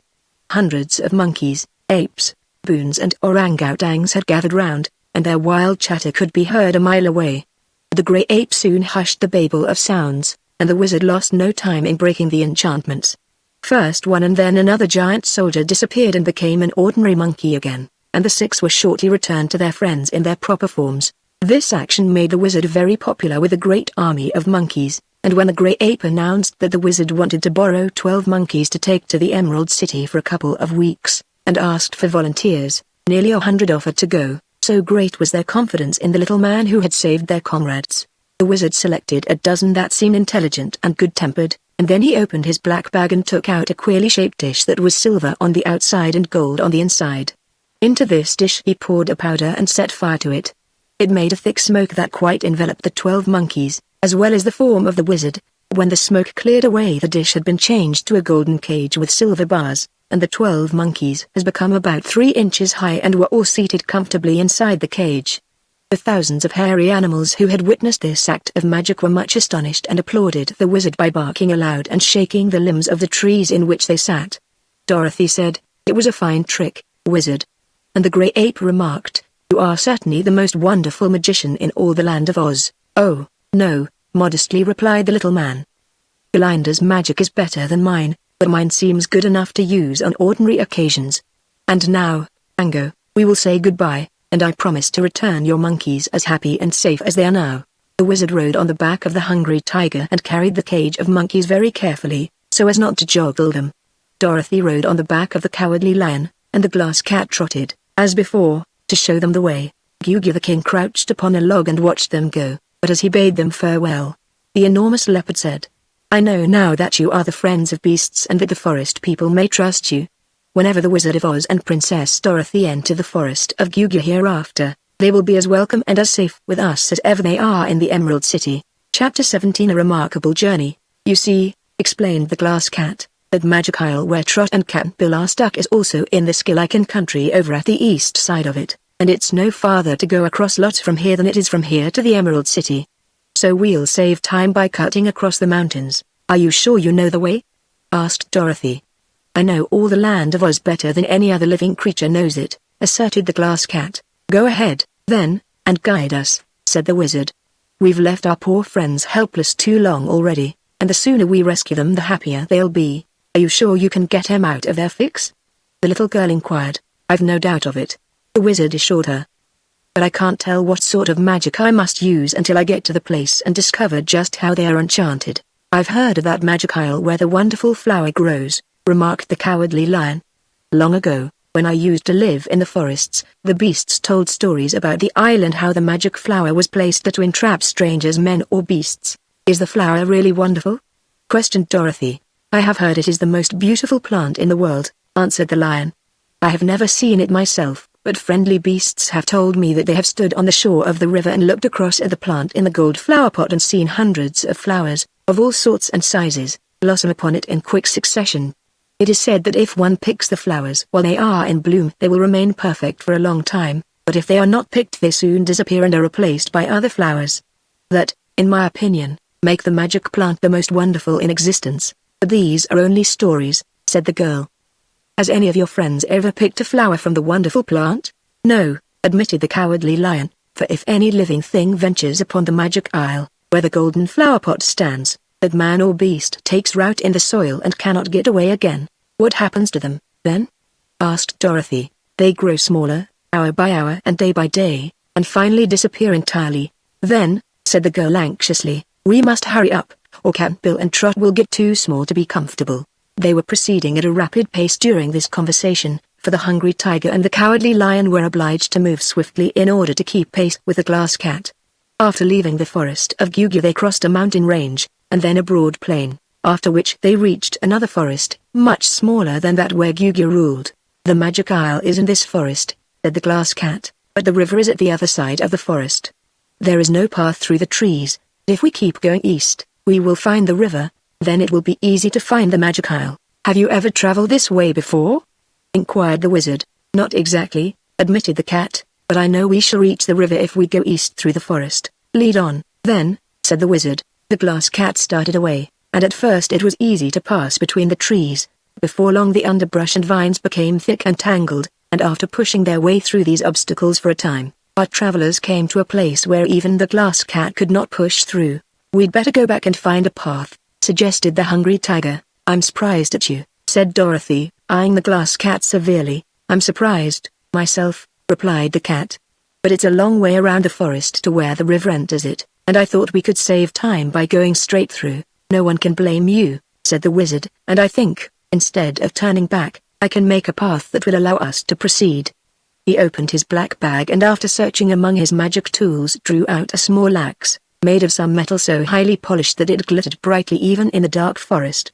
The wizard laid the little axe on the ground and said in a commanding voice, "Chop, little axe, chop clean and true, a path for our feet you must quickly hew. Chop till this tangle of jungle is past, chop to the east, little axe chop fast." Then the little axe began to move and flashed its bright blade right and left, clearing a way through vine and brush and scattering the tangled barrier so quickly that the lion and the tiger, carrying Dorothy and the wizard and the cage of monkeys on their backs, were able to stride through the forest at a fast walk. The brush seemed to melt away before them and the little axe chopped so fast that their eyes only saw a twinkling of the blade. Then, suddenly, the forest was open again, and the little axe, having obeyed its orders, lay still upon the ground. The wizard picked up the magic axe and after carefully wiping it with his silk handkerchief put it away in his black bag. Then they went on and in a short time reached the river. "Let me see," said the Glass Cat, looking up and down the stream. "I think we are below the magic isle, so we must go up the stream until we come to it." So up the stream they traveled, walking comfortably on the river bank, and after a while the water broadened and a sharp bend appeared in the river, hiding all below from their view. They walked briskly along, however, and had nearly reached the bend when a voice cried warningly, "Look out!" The travelers halted abruptly and the wizard said, "Look out for what? You almost stepped on my diamond palace," replied the voice, and a duck with gorgeously colored feathers appeared before them.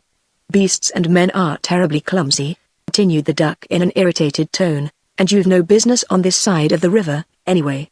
"What are you doing here?"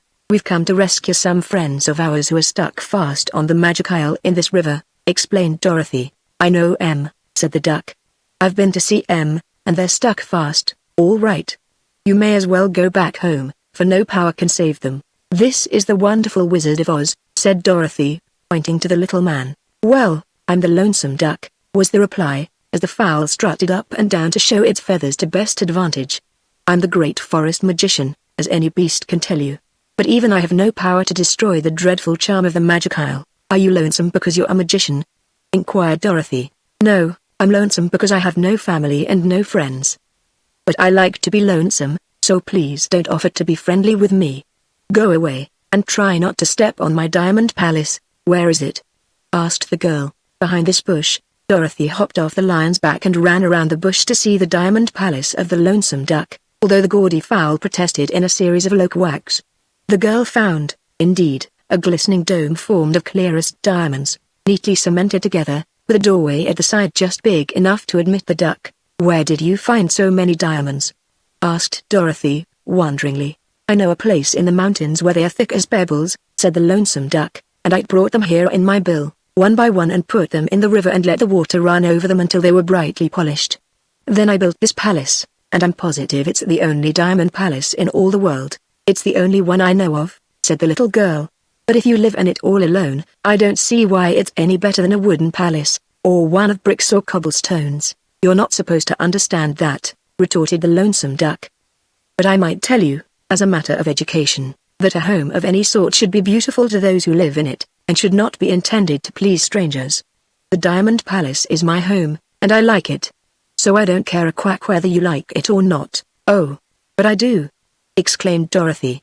"It's lovely on the outside," but then she stopped speaking, for the lonesome duck had entered his palace through the little door without even saying goodbye. So Dorothy returned to her friends and they resumed their journey. "Do you think, Wizard Duck was right in saying no magic can rescue Trot and Cap'n Bill?" asked the girl in a worried tone of voice. "No, I don't think the lonesome duck was right in saying that," answered the wizard, bravely, "but it is possible that their enchantment will be harder to overcome than I expected. I'll do my best, of course, and no one can do more than his best." That didn't entirely relieve Dorothy's anxiety, but she said nothing more, and soon, on turning the bend in the river, they came in sight of the Magic Isle. "There they are!" exclaimed Dorothy eagerly. "Yes, I see them," replied the wizard, nodding.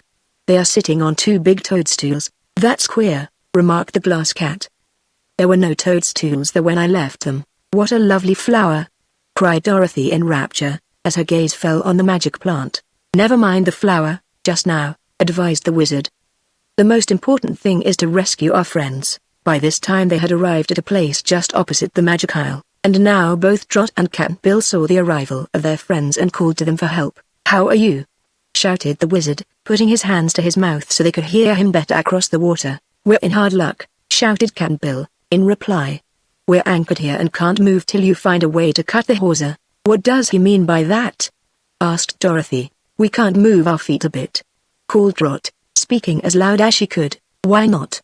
inquired Dorothy. "They've got roots on M," explained Trot. It was hard to talk from so great a distance, so the wizard said to the glass cat, "Go to the island and tell our friends to be patient, for we have come to save them. It may take a little time to release them, for the magic of the isle is new to me and I shall have to experiment. But tell them I'll hurry as fast as I can." So the glass cat walked across the river under the water to tell Trot and Cap'n Bill not to worry, and the wizard at once opened his black bag and began to make his preparations. Chapter 18 The Magic of the Wizard. He first set up a small silver tripod and placed a gold basin at the top of it. Into this basin he put two powders, a pink one and a sky blue one, and poured over them a yellow liquid from a crystal vial.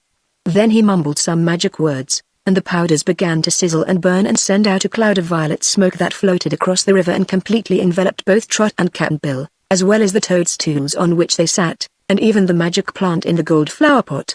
Then, after the smoke had disappeared into air, the wizard called out to the prisoners. "Are you free?" Both Trot and Cap'n Bill tried to move their feet and failed. "No," they shouted in answer. The wizard rubbed his bald head thoughtfully and then took some other magic tools from the bag. First he placed a little black ball in a silver pistol and shot it toward the Magic Isle. The ball exploded just over the head of Trot and scattered 1,000 sparks over the little girl. "Oh," said the wizard, "I guess that will set her free." But Trot's feet were still rooted in the ground of the Magic Isle, and the disappointed wizard had to try something else. For almost an hour he worked hard, using almost every magic tool in his black bag, and still Cap'n Bill and Trot were not rescued. "Dear me," exclaimed Dorothy, "I'm afraid we'll have to go to Glinda, after all." That made the little wizard blush, for it shamed him to think that his magic was not equal to that of the Magic Isle. "I won't give up yet, Dorothy," said, "for I know a lot of wizardry that I haven't yet tried. I don't know what magician enchanted this little island, or what his powers were.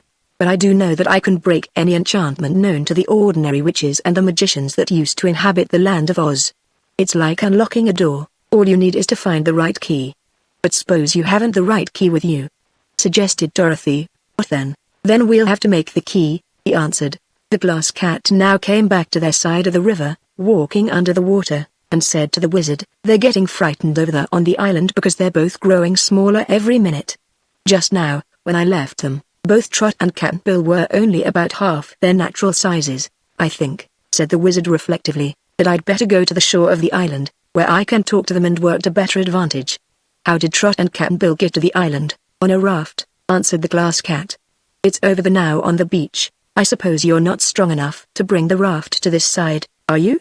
"No, I couldn't move it an inch," said the cat. "I'll try to get it for you," volunteered the cowardly lion. "I'm dreadfully scared for fear the magic isle will capture me, too, but I'll try to get the raft and bring it to this side for you." "Thank you, my friend," said the wizard. So the lion plunged into the river and swam with powerful strokes across to where the raft was beached upon the island. Placing one paw on the raft, he turned and struck out with his other 3 legs, and so strong was the great beast that he managed to drag the raft from off the beach and propel it slowly to where the wizard stood on the river bank. "Good!" exclaimed the little man, well pleased. "May I go across with you?" asked Dorothy. The wizard hesitated. "If you'll take care not to leave the raft or step foot on the island, you'll be quite safe," he decided. So the wizard told the hungry tiger and the cowardly lion to guard the cage of monkeys until he returned, and then he and Dorothy got upon the raft. The paddle which Cap'n Bill had made was still there, so the little wizard paddled the clumsy raft across the water and ran it upon the beach of the Magic Isle as close to the place where Cap'n Bill and Trot were rooted as he could. Dorothy was shocked to see how small the prisoners had become, and Trot said to her friends, "If you can't save us soon, there'll be nothing left of us. Be patient, my dear," counseled the wizard, and took the little axe from his black bag. "What are you going to do with that?" asked Cap'n Bill. "It's a magic axe," replied the wizard. "When I tell it to chop, it will chop those roots from your feet and you can run to the raft before they grow again." "Don't!" shouted the sailor in alarm. "Don't do it. Those roots are all flesh roots, and our bodies are feeding them while they're growing into the ground. To cut off the roots," said Trot, "would be like cutting off our fingers and toes." The wizard put the little axe back in the black bag and took out a pair of silver pincers. "Grow, grow, grow," he said to the pincers, and at once they grew and extended until they reached from the raft to the prisoners. "What are you going to do now?" demanded Cap'n Bill, fearfully eyeing the pincers. "This magic tool will pull you up, roots and all, and land you on this raft," declared the wizard. "Don't do it," pleaded the sailor, with a shudder. "It would hurt us awfully. It would be just like pulling teeth to pull us up by the roots," explained Trot. "Grow small," said the wizard to the pincers, and at once they became small and he threw them into the black bag. "I guess, friends, it's all up with us this time," remarked Cap'n Bill, with a dismal sigh. "Please tell Ozma, Dorothy," said Trot, "that we got into trouble trying to get her a nice birthday present. Then she'll forgive us. The magic flower is lovely and wonderful, but it's just a lure to catch folks on this dreadful island and then destroy them. You'll have a nice birthday party, without us, I'm sure, and I hope, Dorothy, that none of you in the Emerald City will forget me or dear old Cap'n Bill." Chapter 19 Dorothy and the Bumblebees. Dorothy was greatly distressed and had hard work to keep the tears from her eyes. "Is that all you can do, wizard?" she asked the little man. "It's all I can think of just now," he replied sadly. "But I intend to keep on thinking as long as thinking will do any good." They were all silent for a time, Dorothy and the wizard sitting thoughtfully on the raft, and Trot and Cap'n Bill sitting thoughtfully on the toadstools and growing gradually smaller and smaller in size. Suddenly Dorothy said, "Wizard, I've thought of something." "What have you thought of?" he asked, looking at the little girl with interest. "Can you remember the magic word that transforms people?" she asked. "Of course," said he. "Then you can transform Trot and Cap'n Bill into birds or bumblebees, and they can fly away to the other shore. When they're there, you can transform them into their regular shapes again. Can you do that, wizard?" asked Cap'n Bill, eagerly. "I think so, roots and all?"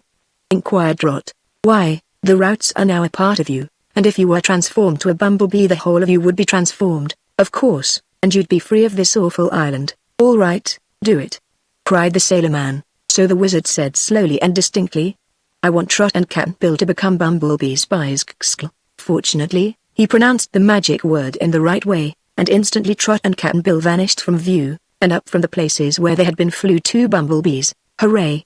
shouted Dorothy in delight. "They're saved." "I guess they are," agreed the wizard, equally delighted. The bees hovered over the raft an instant and then flew across the river to where the lion and the tiger waited. The wizard picked up the paddle and paddled the raft across as fast as he could. When it reached the river bank, both Dorothy and the wizard leapt ashore and the little man asked excitedly, "Where are the bees?" "The bees?" inquired the lion, who was half asleep and did not know what had happened on the Magic Isle. "Yes, there were 2 of them." "2 bees?" said the hungry tiger, yawning. "Why, I ate one of them and the cowardly lion ate the other." "Goodness gracious!" cried Dorothy horrified. "It was little enough for our lunch," remarked the tiger, "but the bees were the only things we could find." "How dreadful!" wailed Dorothy, wringing her hands in despair. "You've eaten Trot and Cap'n Bill." But just then she heard a buzzing overhead and 2 bees alighted on her shoulder. "Here we are," said a small voice in her ear.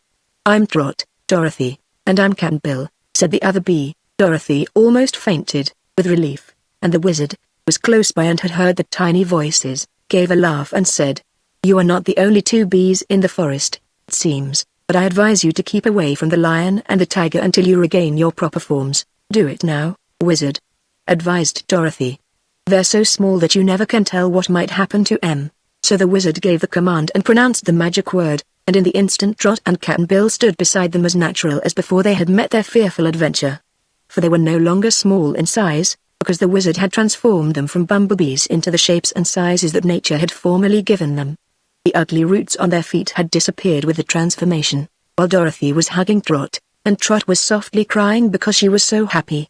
The wizard shook hands with Cap'n Bill and congratulated him on his escape. The old sailor man was so pleased that he also shook the lion's paw and took her off his hat and bowed politely to the cage of monkeys. Then Cap'n Bill did a curious thing. He went to a big tree and, taking out his knife, cut away a big, broad piece of thick bark. Then he sat down on the ground and after taking a roll of stout cord from his pocket which seemed to be full of all sorts of things he proceeded to bind the flat piece of bark to the bottom of his good foot, over the leather sole. "What's that for?" inquired the wizard. "I hate to be stumped," replied the sailor man, "so I'm going back to that island." "And get enchanted again?" exclaimed Trot, with evident disapproval. "No, this time I'll dodge the magic of the island. I noticed that my wooden leg didn't get stuck, or take root, neither did the glass feet of the glass cat. It's only a thing that's made of meat like man and beasts that the magic can hold and root to the ground. Our shoes are leather, and leather comes from a beast's hide. Our stockings are wool, and wool comes from a sheep's back. So, when we walked on the Magic Isle, our feet took root there and held us fast. But not my wooden leg. So now I'll put a wooden bottom on my other foot and the magic can't stop me." "But why do you wish to go back to the island?" asked Dorothy. "Didn't you see the magic flower in the gold flower pot?" returned Cap'n Bill. "Of course I saw it, and it's lovely and wonderful. Well, Trot and I set out to get the magic plant for a present to Ozma on her birthday, and I mean to get it and take it back with us to the Emerald City." "That would be fine," cried Trot eagerly, "if you think you can do it, and it would be safe to try." "I'm pretty sure it is safe. The way I've fixed my foot," said the sailor, "and if I should happen to get caught, I suppose the wizard could save me again." "I suppose I could," agreed the wizard. "Anyhow, if you wish to try it, Cap'n Bill, go ahead and we'll stand by and watch what happens." So the sailor man got upon the raft again and paddled over to the Magic Isle, landing as close to the golden flower pot as he could. They watched him walk across the land, put both arms around the flower pot and lift it easily from its place. Then he carried it to the raft and set it down very gently. The removal did not seem to affect the magic flower in any way, for it was growing daffodils when Cap'n Bill picked it up, and on the way to the raft it grew tulips and gladioli. During the time the sailor was paddling across the river to where his friends awaited him, 7 different varieties of flowers bloomed in succession on the plant. "I guess the magician who put it on the island never thought that anyone would carry it off," said Dorothy. "He figured that only men would want the plant, and any man who went upon the island to get it would be caught by the enchantment," added the wizard. "After this," remarked Trot, "no one will care to go on the island, so it won't be a trap anymore." "There," exclaimed Cap'n Bill, setting down the magic plant in triumph upon the river bank, "if Ozma gets a better birthday present than that, I'd like to know what it can be. It'll surprise her." "All right," declared Dorothy, standing in awed wonder before the gorgeous blossoms and watching them change from yellow roses to violets. "It'll surprise everybody in the Emerald City," Trot asserted in glee. And it'll be Ozma's present from Cap'n Bill and me. I think I ought to have a little credit, objected the glass cat. I discovered the thing, and led you to it, and brought the wizard here to save you when you got caught. That's true, admitted Trot, and I'll tell Ozma the whole story, so she'll know how good you've been. Chapter 20 The monkeys have trouble. Now, said the wizard, we must start for home. But how are we going to carry that big gold flower pot? Cap'n Bill can't lug it all the way, that's certain. No, acknowledged the sailor man, it's pretty heavy. I could carry it for a little while, but I'd have to stop to rest every few minutes. Couldn't we put it on your back? Dorothy asked the Cowardly Lion, with a good-natured yawn. I don't object to carrying it, if you can fasten it on, answered the lion. If it falls off, said Trot, it might get smashed and be ruined. I'll fix it, promised Cap'n Bill. I'll make a flat board out of one of these tree trunks, and tie the board on the lion's back, and set the flower pot on the board. He set to work at once to do this, but as he only had his big knife for a tool his progress was slow, so the wizard took from his black bag a tiny saw that shone like silver and said to it, Saw, little saw, I'm sure your power, make us a board for the magic flower. And at once the little saw began to move and it sawed the log so fast that those who watched it work were astonished. It seemed to understand, too, just what the board was to be used for when it was completed it was flat on top and hollowed beneath in such a manner that it exactly fitted the lion's back. That beats whittling, exclaimed Cap'n Bill, admiringly. You don't happen to have two o' them saws, do you, wizard? No, replied the wizard, wiping the magic saw carefully with his silk handkerchief and putting it back in the black bag.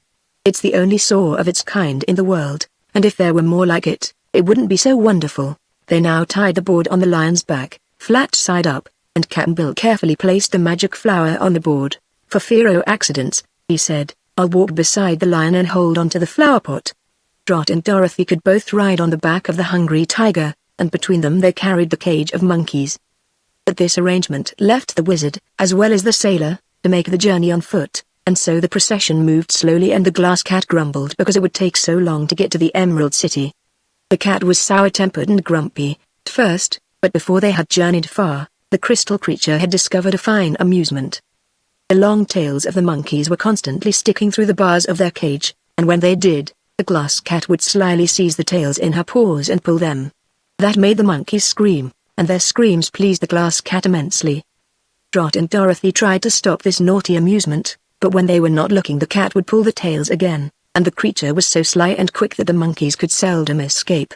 They scolded the cat angrily and shook the bars of their cage, but they could not get out and the cat only laughed at them. After the party had left the forest and were on the plains of the Munchkin country, it grew dark, and they were obliged to make camp for the night, choosing a pretty place beside a brook.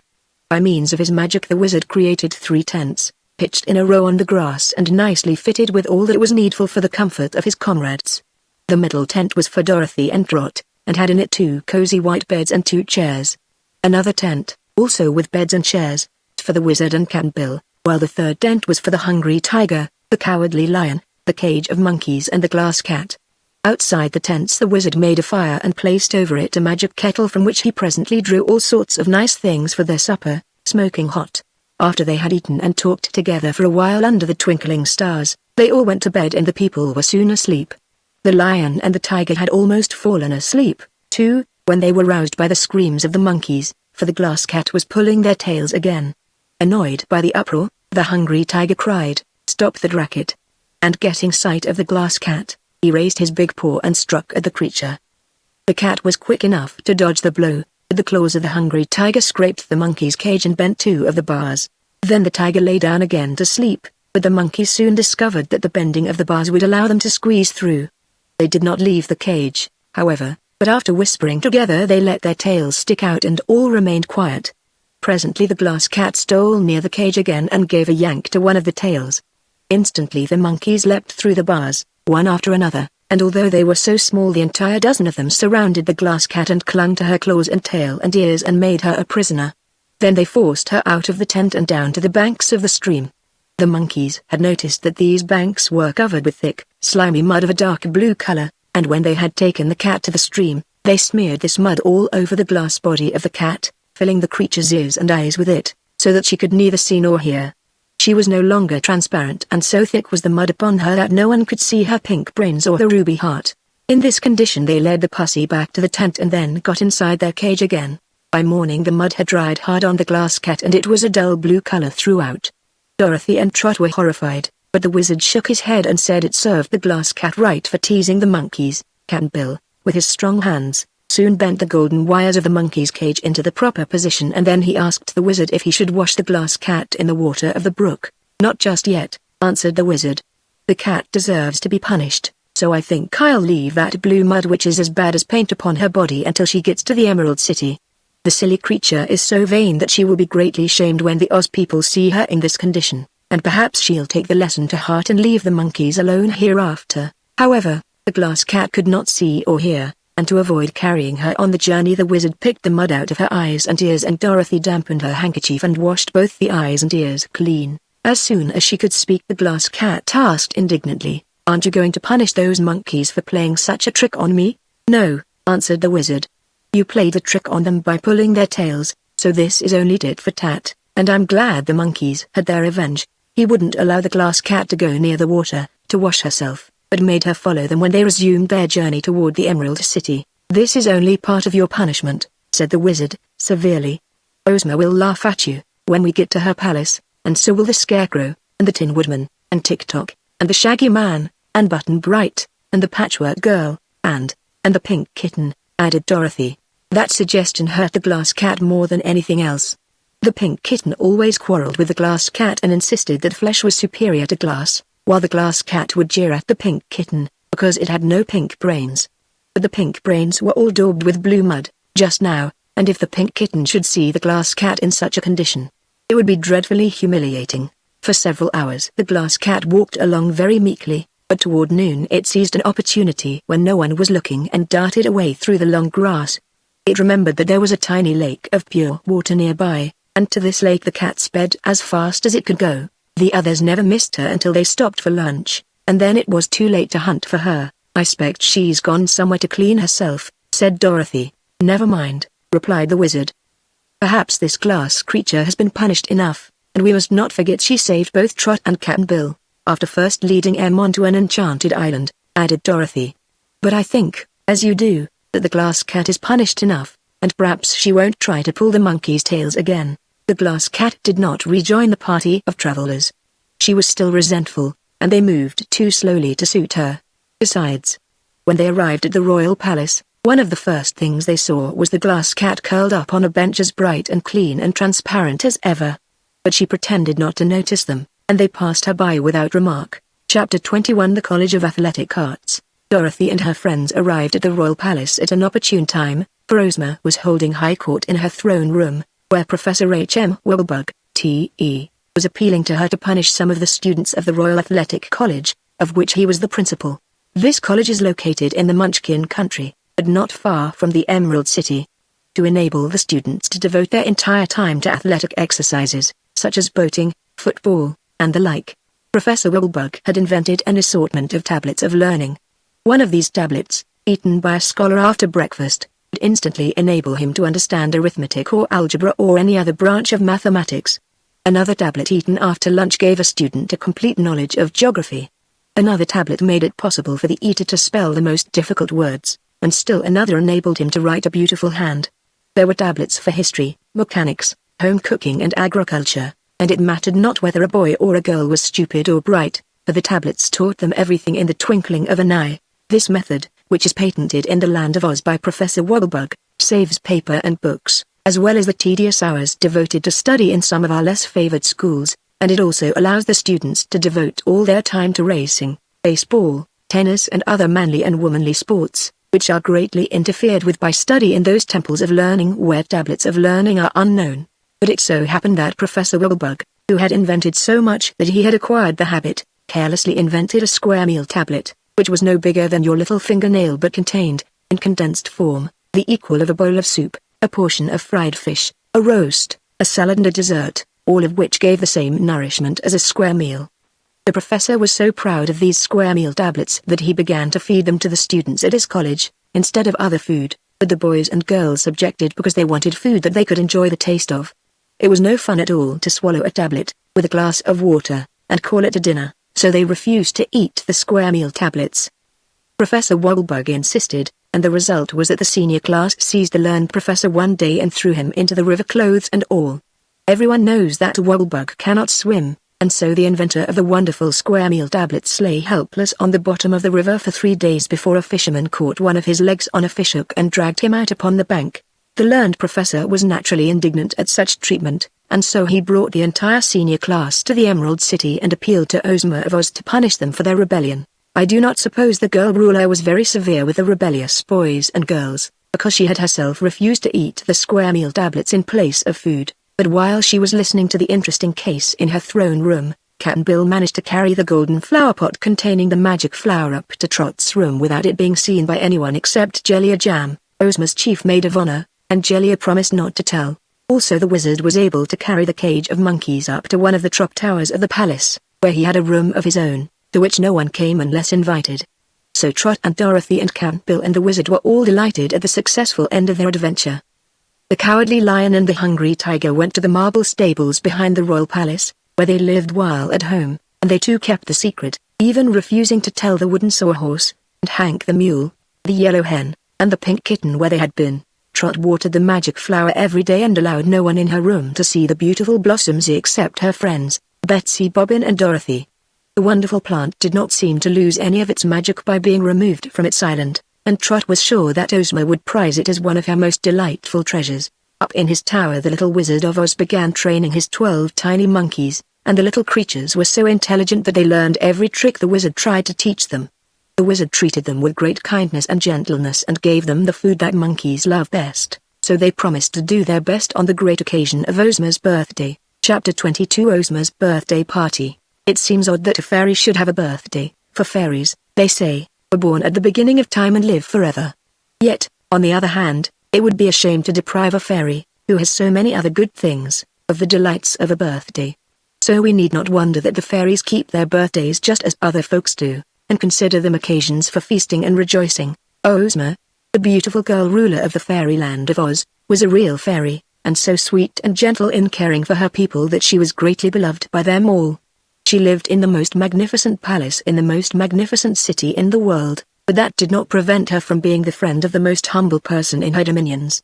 She would mount her wooden sawhorse, and ride out to a farmhouse and sit in the kitchen to talk with the good wife of the farmer while she did her family baking, or she would play with the children and give them rides on her famous wooden steed, or she would stop in a forest to speak to a charcoal burner and ask if he was happy or desired anything to make him more content. Or she would teach young girls how to sew and plan pretty dresses, or enter the shops where the jewelers and craftsmen were busy and watch them at their work, giving to each and all a cheering word or sunny smile. And then Ozma would sit in her jeweled throne, with her chosen courtiers all about her, and listen patiently to any complaint brought to her by her subjects, striving to accord equal justice to all. Knowing she was fair in her decisions, the Oz people never murmured at her judgments, but agreed, if Ozma decided against them, she was right and they wrong. When Dorothy and Trot and Betsy, Bobbin and Ozma were together, one would think they were all about of an age, the fairy ruler no older and no more grown up than the other three. She would laugh and romp with them in regular girlish fashion, yet there was an air of quiet dignity about Ozma, even in her merriest moods, that, in a manner, distinguished her from the others. The three girls loved her devotedly, but they were never able to quite forget that Ozma was the royal ruler of the wonderful fairyland of Oz, and by birth belonged to a powerful race.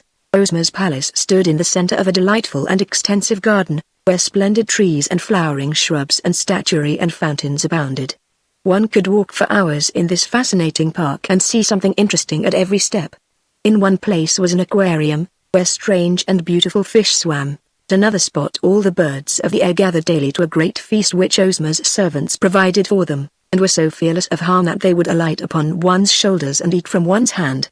There was also the fountain of the water of oblivion, but it was dangerous to drink of this water, because it made one forget everything he had ever before known, even to his own name, and therefore Ozma had placed a sign of warning upon the fountain. But there were also fountains that were delightfully perfumed, and fountains of delicious nectar, cool and richly flavored, where all were welcome to refresh themselves. Around the palace grounds was a great wall, thickly encrusted with glittering emeralds, but the gates stood open and no one was forbidden entrance. On holidays the people of the Emerald City often took their children to see the wonders of Ozma's gardens, and even entered the royal palace, if they felt so inclined, for they knew that they and their ruler were friends, and that Ozma delighted to give them pleasure. When all this is considered, you will not be surprised that the people throughout the land of Oz, as well as Ozma's most intimate friends and her royal courtiers, were eager to celebrate her birthday, and made preparations for the festival weeks in advance. All the brass bands practiced their nicest tunes, for they were to march in the numerous processions to be made in the Winkie country, the Gillikin country, the Munchkin country and the Quadling country, as well as in the Emerald City. Not all the people could go to congratulate their ruler, but all could celebrate her birthday, in one way or another, however far distant from her palace they might be.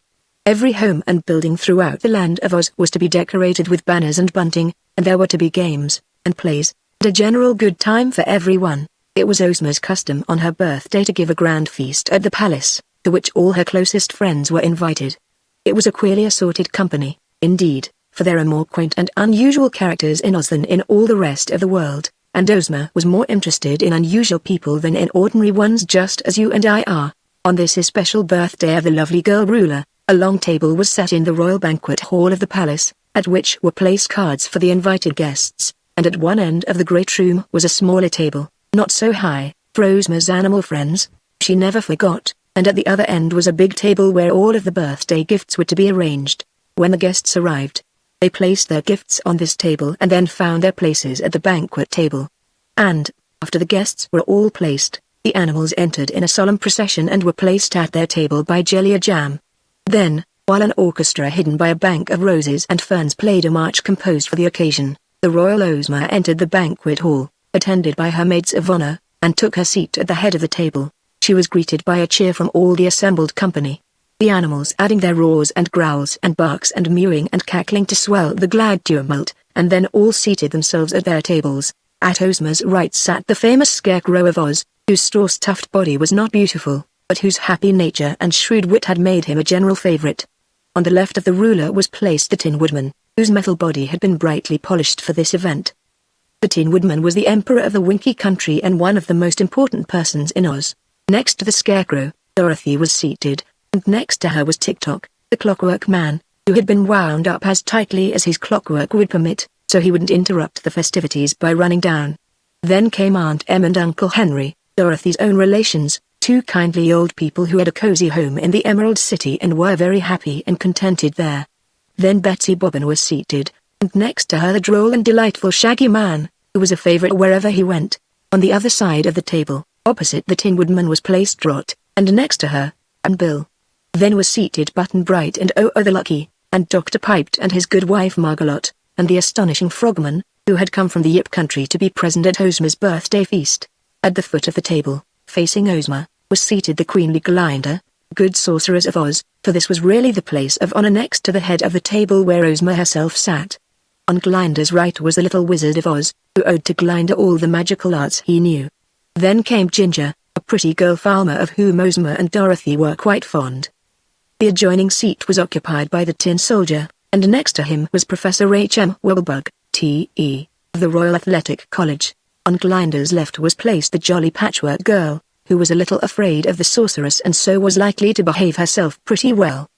The Shaggy Man's brother was beside the Patchwork Girl, and then came that interesting personage, Jack Pumpkinhead, who had grown a splendid big pumpkin for a new head to be worn on Ozma's birthday, and had carved a face on it that was even jollier in expression than the one he had last worn. New heads were not unusual with Jack, for the pumpkins did not keep long, and when the seeds which served him as brains began to get soft and mushy, he realized his head would soon spoil, and so he procured a new one from his great field of pumpkins grown by him so that he need never lack a head. You will have noticed that the company at Ozma's banquet table was somewhat mixed, but everyone invited was a tried and trusted friend of the girl ruler, and their presence made her quite happy. No sooner had Ozma seated herself, with her back to the birthday table, than she noticed that all present were eyeing with curiosity and pleasure something behind her, for the gorgeous magic flower was blooming gloriously and the mammoth blossoms that quickly succeeded one another on the plant were beautiful to view and filled the entire room with their delicate fragrance. Ozma wanted to look, too, to see what all were staring at, but she controlled her curiosity because it was not proper that she should yet view her birthday gifts.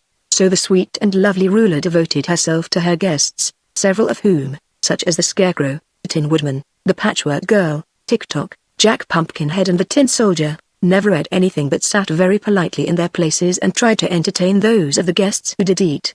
And, at the animal table, there was another interesting group, consisting of the cowardly lion, the hungry tiger, Toto Dorothy's little shaggy black dog Hank the mule, Pink Kitten, the wooden sawhorse, the yellow hen, and the glass cat. All of these had good appetites except the sawhorse and the glass cat, and each was given a plentiful supply of the food it liked best. Finally, when the banquet was nearly over and the ice cream was to be served, 4 servants entered bearing a huge cake, all frosted and decorated with candy flowers.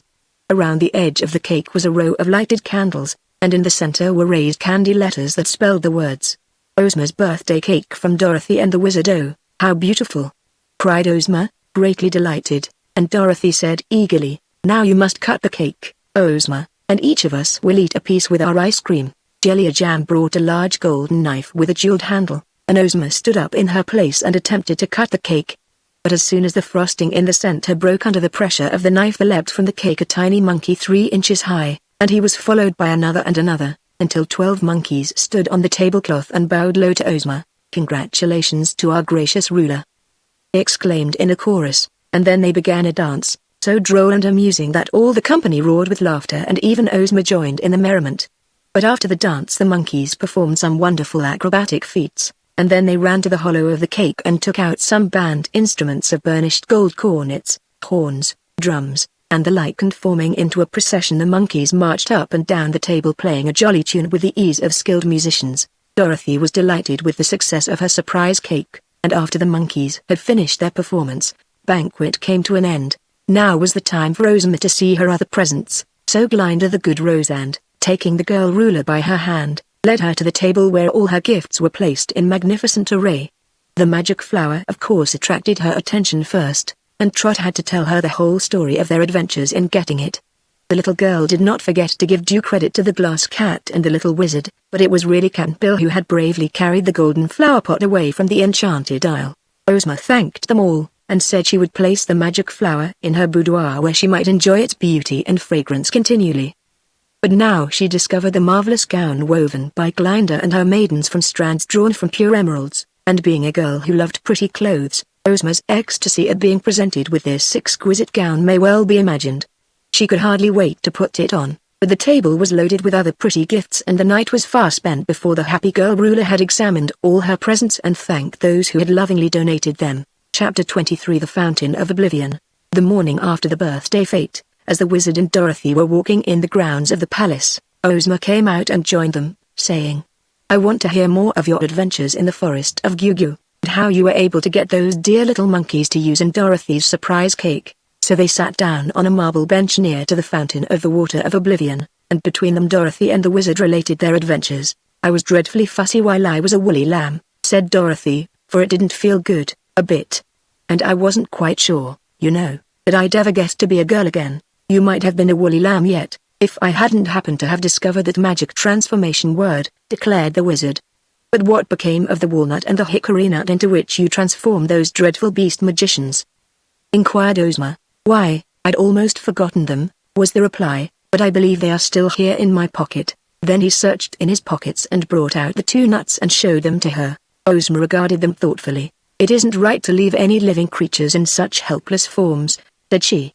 "I think, wizard, you ought to transform them into their natural shapes again." "But I don't know what their natural shapes are," he objected, for of course the forms of mixed animals which they had assumed were not natural to them. "And you must not forget, Ozma, that their natures were cruel and mischievous, so if I bring them back to life they might cause us a great deal of trouble." "Nevertheless," said the ruler of Oz, "we must free them from their present enchantments. When you restore them to their natural forms we will discover who they really are, and surely we need not fear any 2 people, even though they prove to be magicians and our enemies." "I am not so sure of that," protested the wizard, with a shake of his bald head. "The one bit of magic I robbed them of, which was the word of transformation, is so simple, yet so powerful, that neither Glinda nor I can equal it. It isn't all in the word, you know, it's the way the word is pronounced. So if the 2 strange magicians have other magic of the same sort, they might prove very dangerous to us, if we liberated them." "I've an idea," exclaimed Dorothy. "I'm no wizard, and no fairy, but if you do as I say, we needn't fear these people at all." "What is your idea?" asked Ozma. "Well," replied the girl, "here is this fountain of the water of oblivion, and that's what put the notion into my head. When the wizard speaks that terrible word that will change them back to their real forms, he can make them dreadful thirsty, too, and we'll put a cup right here by the fountain, so it'll be handy. Then they'll drink the water and forget all the magic they ever knew and everything else, too. That's not a bad idea, said the wizard, looking at Dorothy approvingly. It's a very good idea, declared Ozma. Run for a cup, Dorothy. So Dorothy ran to get a cup, and while she was gone the wizard said, I don't know whether the real forms of these magicians are those of men or beasts. If they're beasts, they would not drink from a cup but might attack us at once and drink afterward. So it might be safer for us to have the cowardly lion and the hungry tiger here to protect us if necessary. Ozma drew out a silver whistle which was attached to a slender gold chain and blew upon the whistle 2 shrill blasts. The sound, though not harsh, was very penetrating, and as soon as it reached the ears of the cowardly lion and the hungry tiger, the 2 huge beasts quickly came bounding toward them. Ozma explained to them what the wizard was about to do, and told them to keep quiet unless danger threatened. So the 2 powerful guardians of the ruler of Oz crouched beside the fountain and waited. Dorothy returned and set the cup on the edge of the fountain. Then the wizard placed the hickory nut beside the fountain and said in a solemn voice, I want you to resume your natural form, and to be very thirsty. In an instant there appeared, in the place of the hickory nut, form of Kikiaru, the high-up boy. He seemed bewildered, at first, as if trying to remember what had happened to him and why he was in this strange place. But he was facing the fountain, and the bubbling water reminded him that he was thirsty. Without noticing Ozma, the wizard and Dorothy, who were behind him, he picked up the cup, filled it with the water of oblivion, and drank it to the last drop. He was now no longer thirsty, but he felt more bewildered than ever, for now he could remember nothing at all, not even his name or where he came from. He looked around the beautiful garden with a pleased expression, and then, turning, he beheld Ozma and the wizard and Dorothy regarding him curiously and the 2 great beasts crouching behind them. Kikiaru did not know who they were, but he thought Ozma very lovely and Dorothy very pleasant. So he smiled at them the same innocent, happy smile that a baby might have indulged in, and that pleased Dorothy, who seized his hand and led him to a seat beside her on the bench. Why, I thought you were a dreadful magician, she exclaimed, and you're only a boy. What is a magician? He asked, and what is a boy, don't you know? Inquired the girl. Kiki shook his head. Then he laughed. I do not seem to know anything, he replied. It's very curious, remarked the wizard. He wears the dress of the Munchkins, so he must have lived at one time in the Munchkin country. Of course the boy can tell us nothing of his history or his family, for he has forgotten all that he ever knew. He seems a nice boy, now that all the wickedness has gone from him, said Ozma. So we will keep him here with us and teach him our ways to be true and considerate of others. Why, in that case, it's lucky for him he drank the water of oblivion, said Dorothy. It is indeed, agreed the wizard. But the remarkable thing, to me, is how such a young boy ever learned the secret of the magic word of transformation. Perhaps his companion, who is at present this walnut, was the real magician, although I seem to remember that it was this boy in the beast's form who whispered the magic word into the hollow tree, where I overheard it. Well, we will soon know who the other is, suggested Ozma.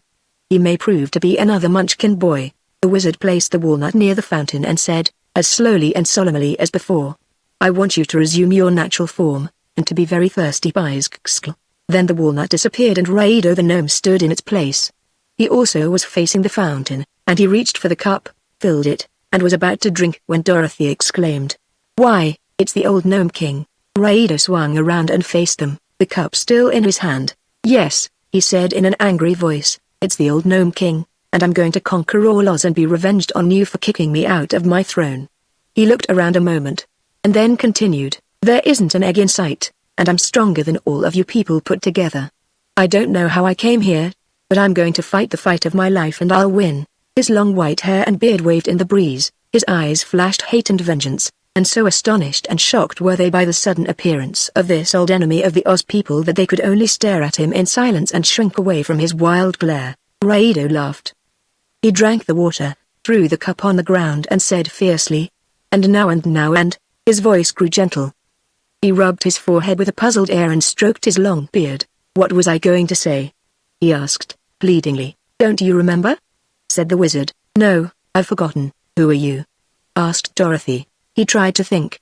I'm sure I don't know, he stammered. Don't you know who we are, either?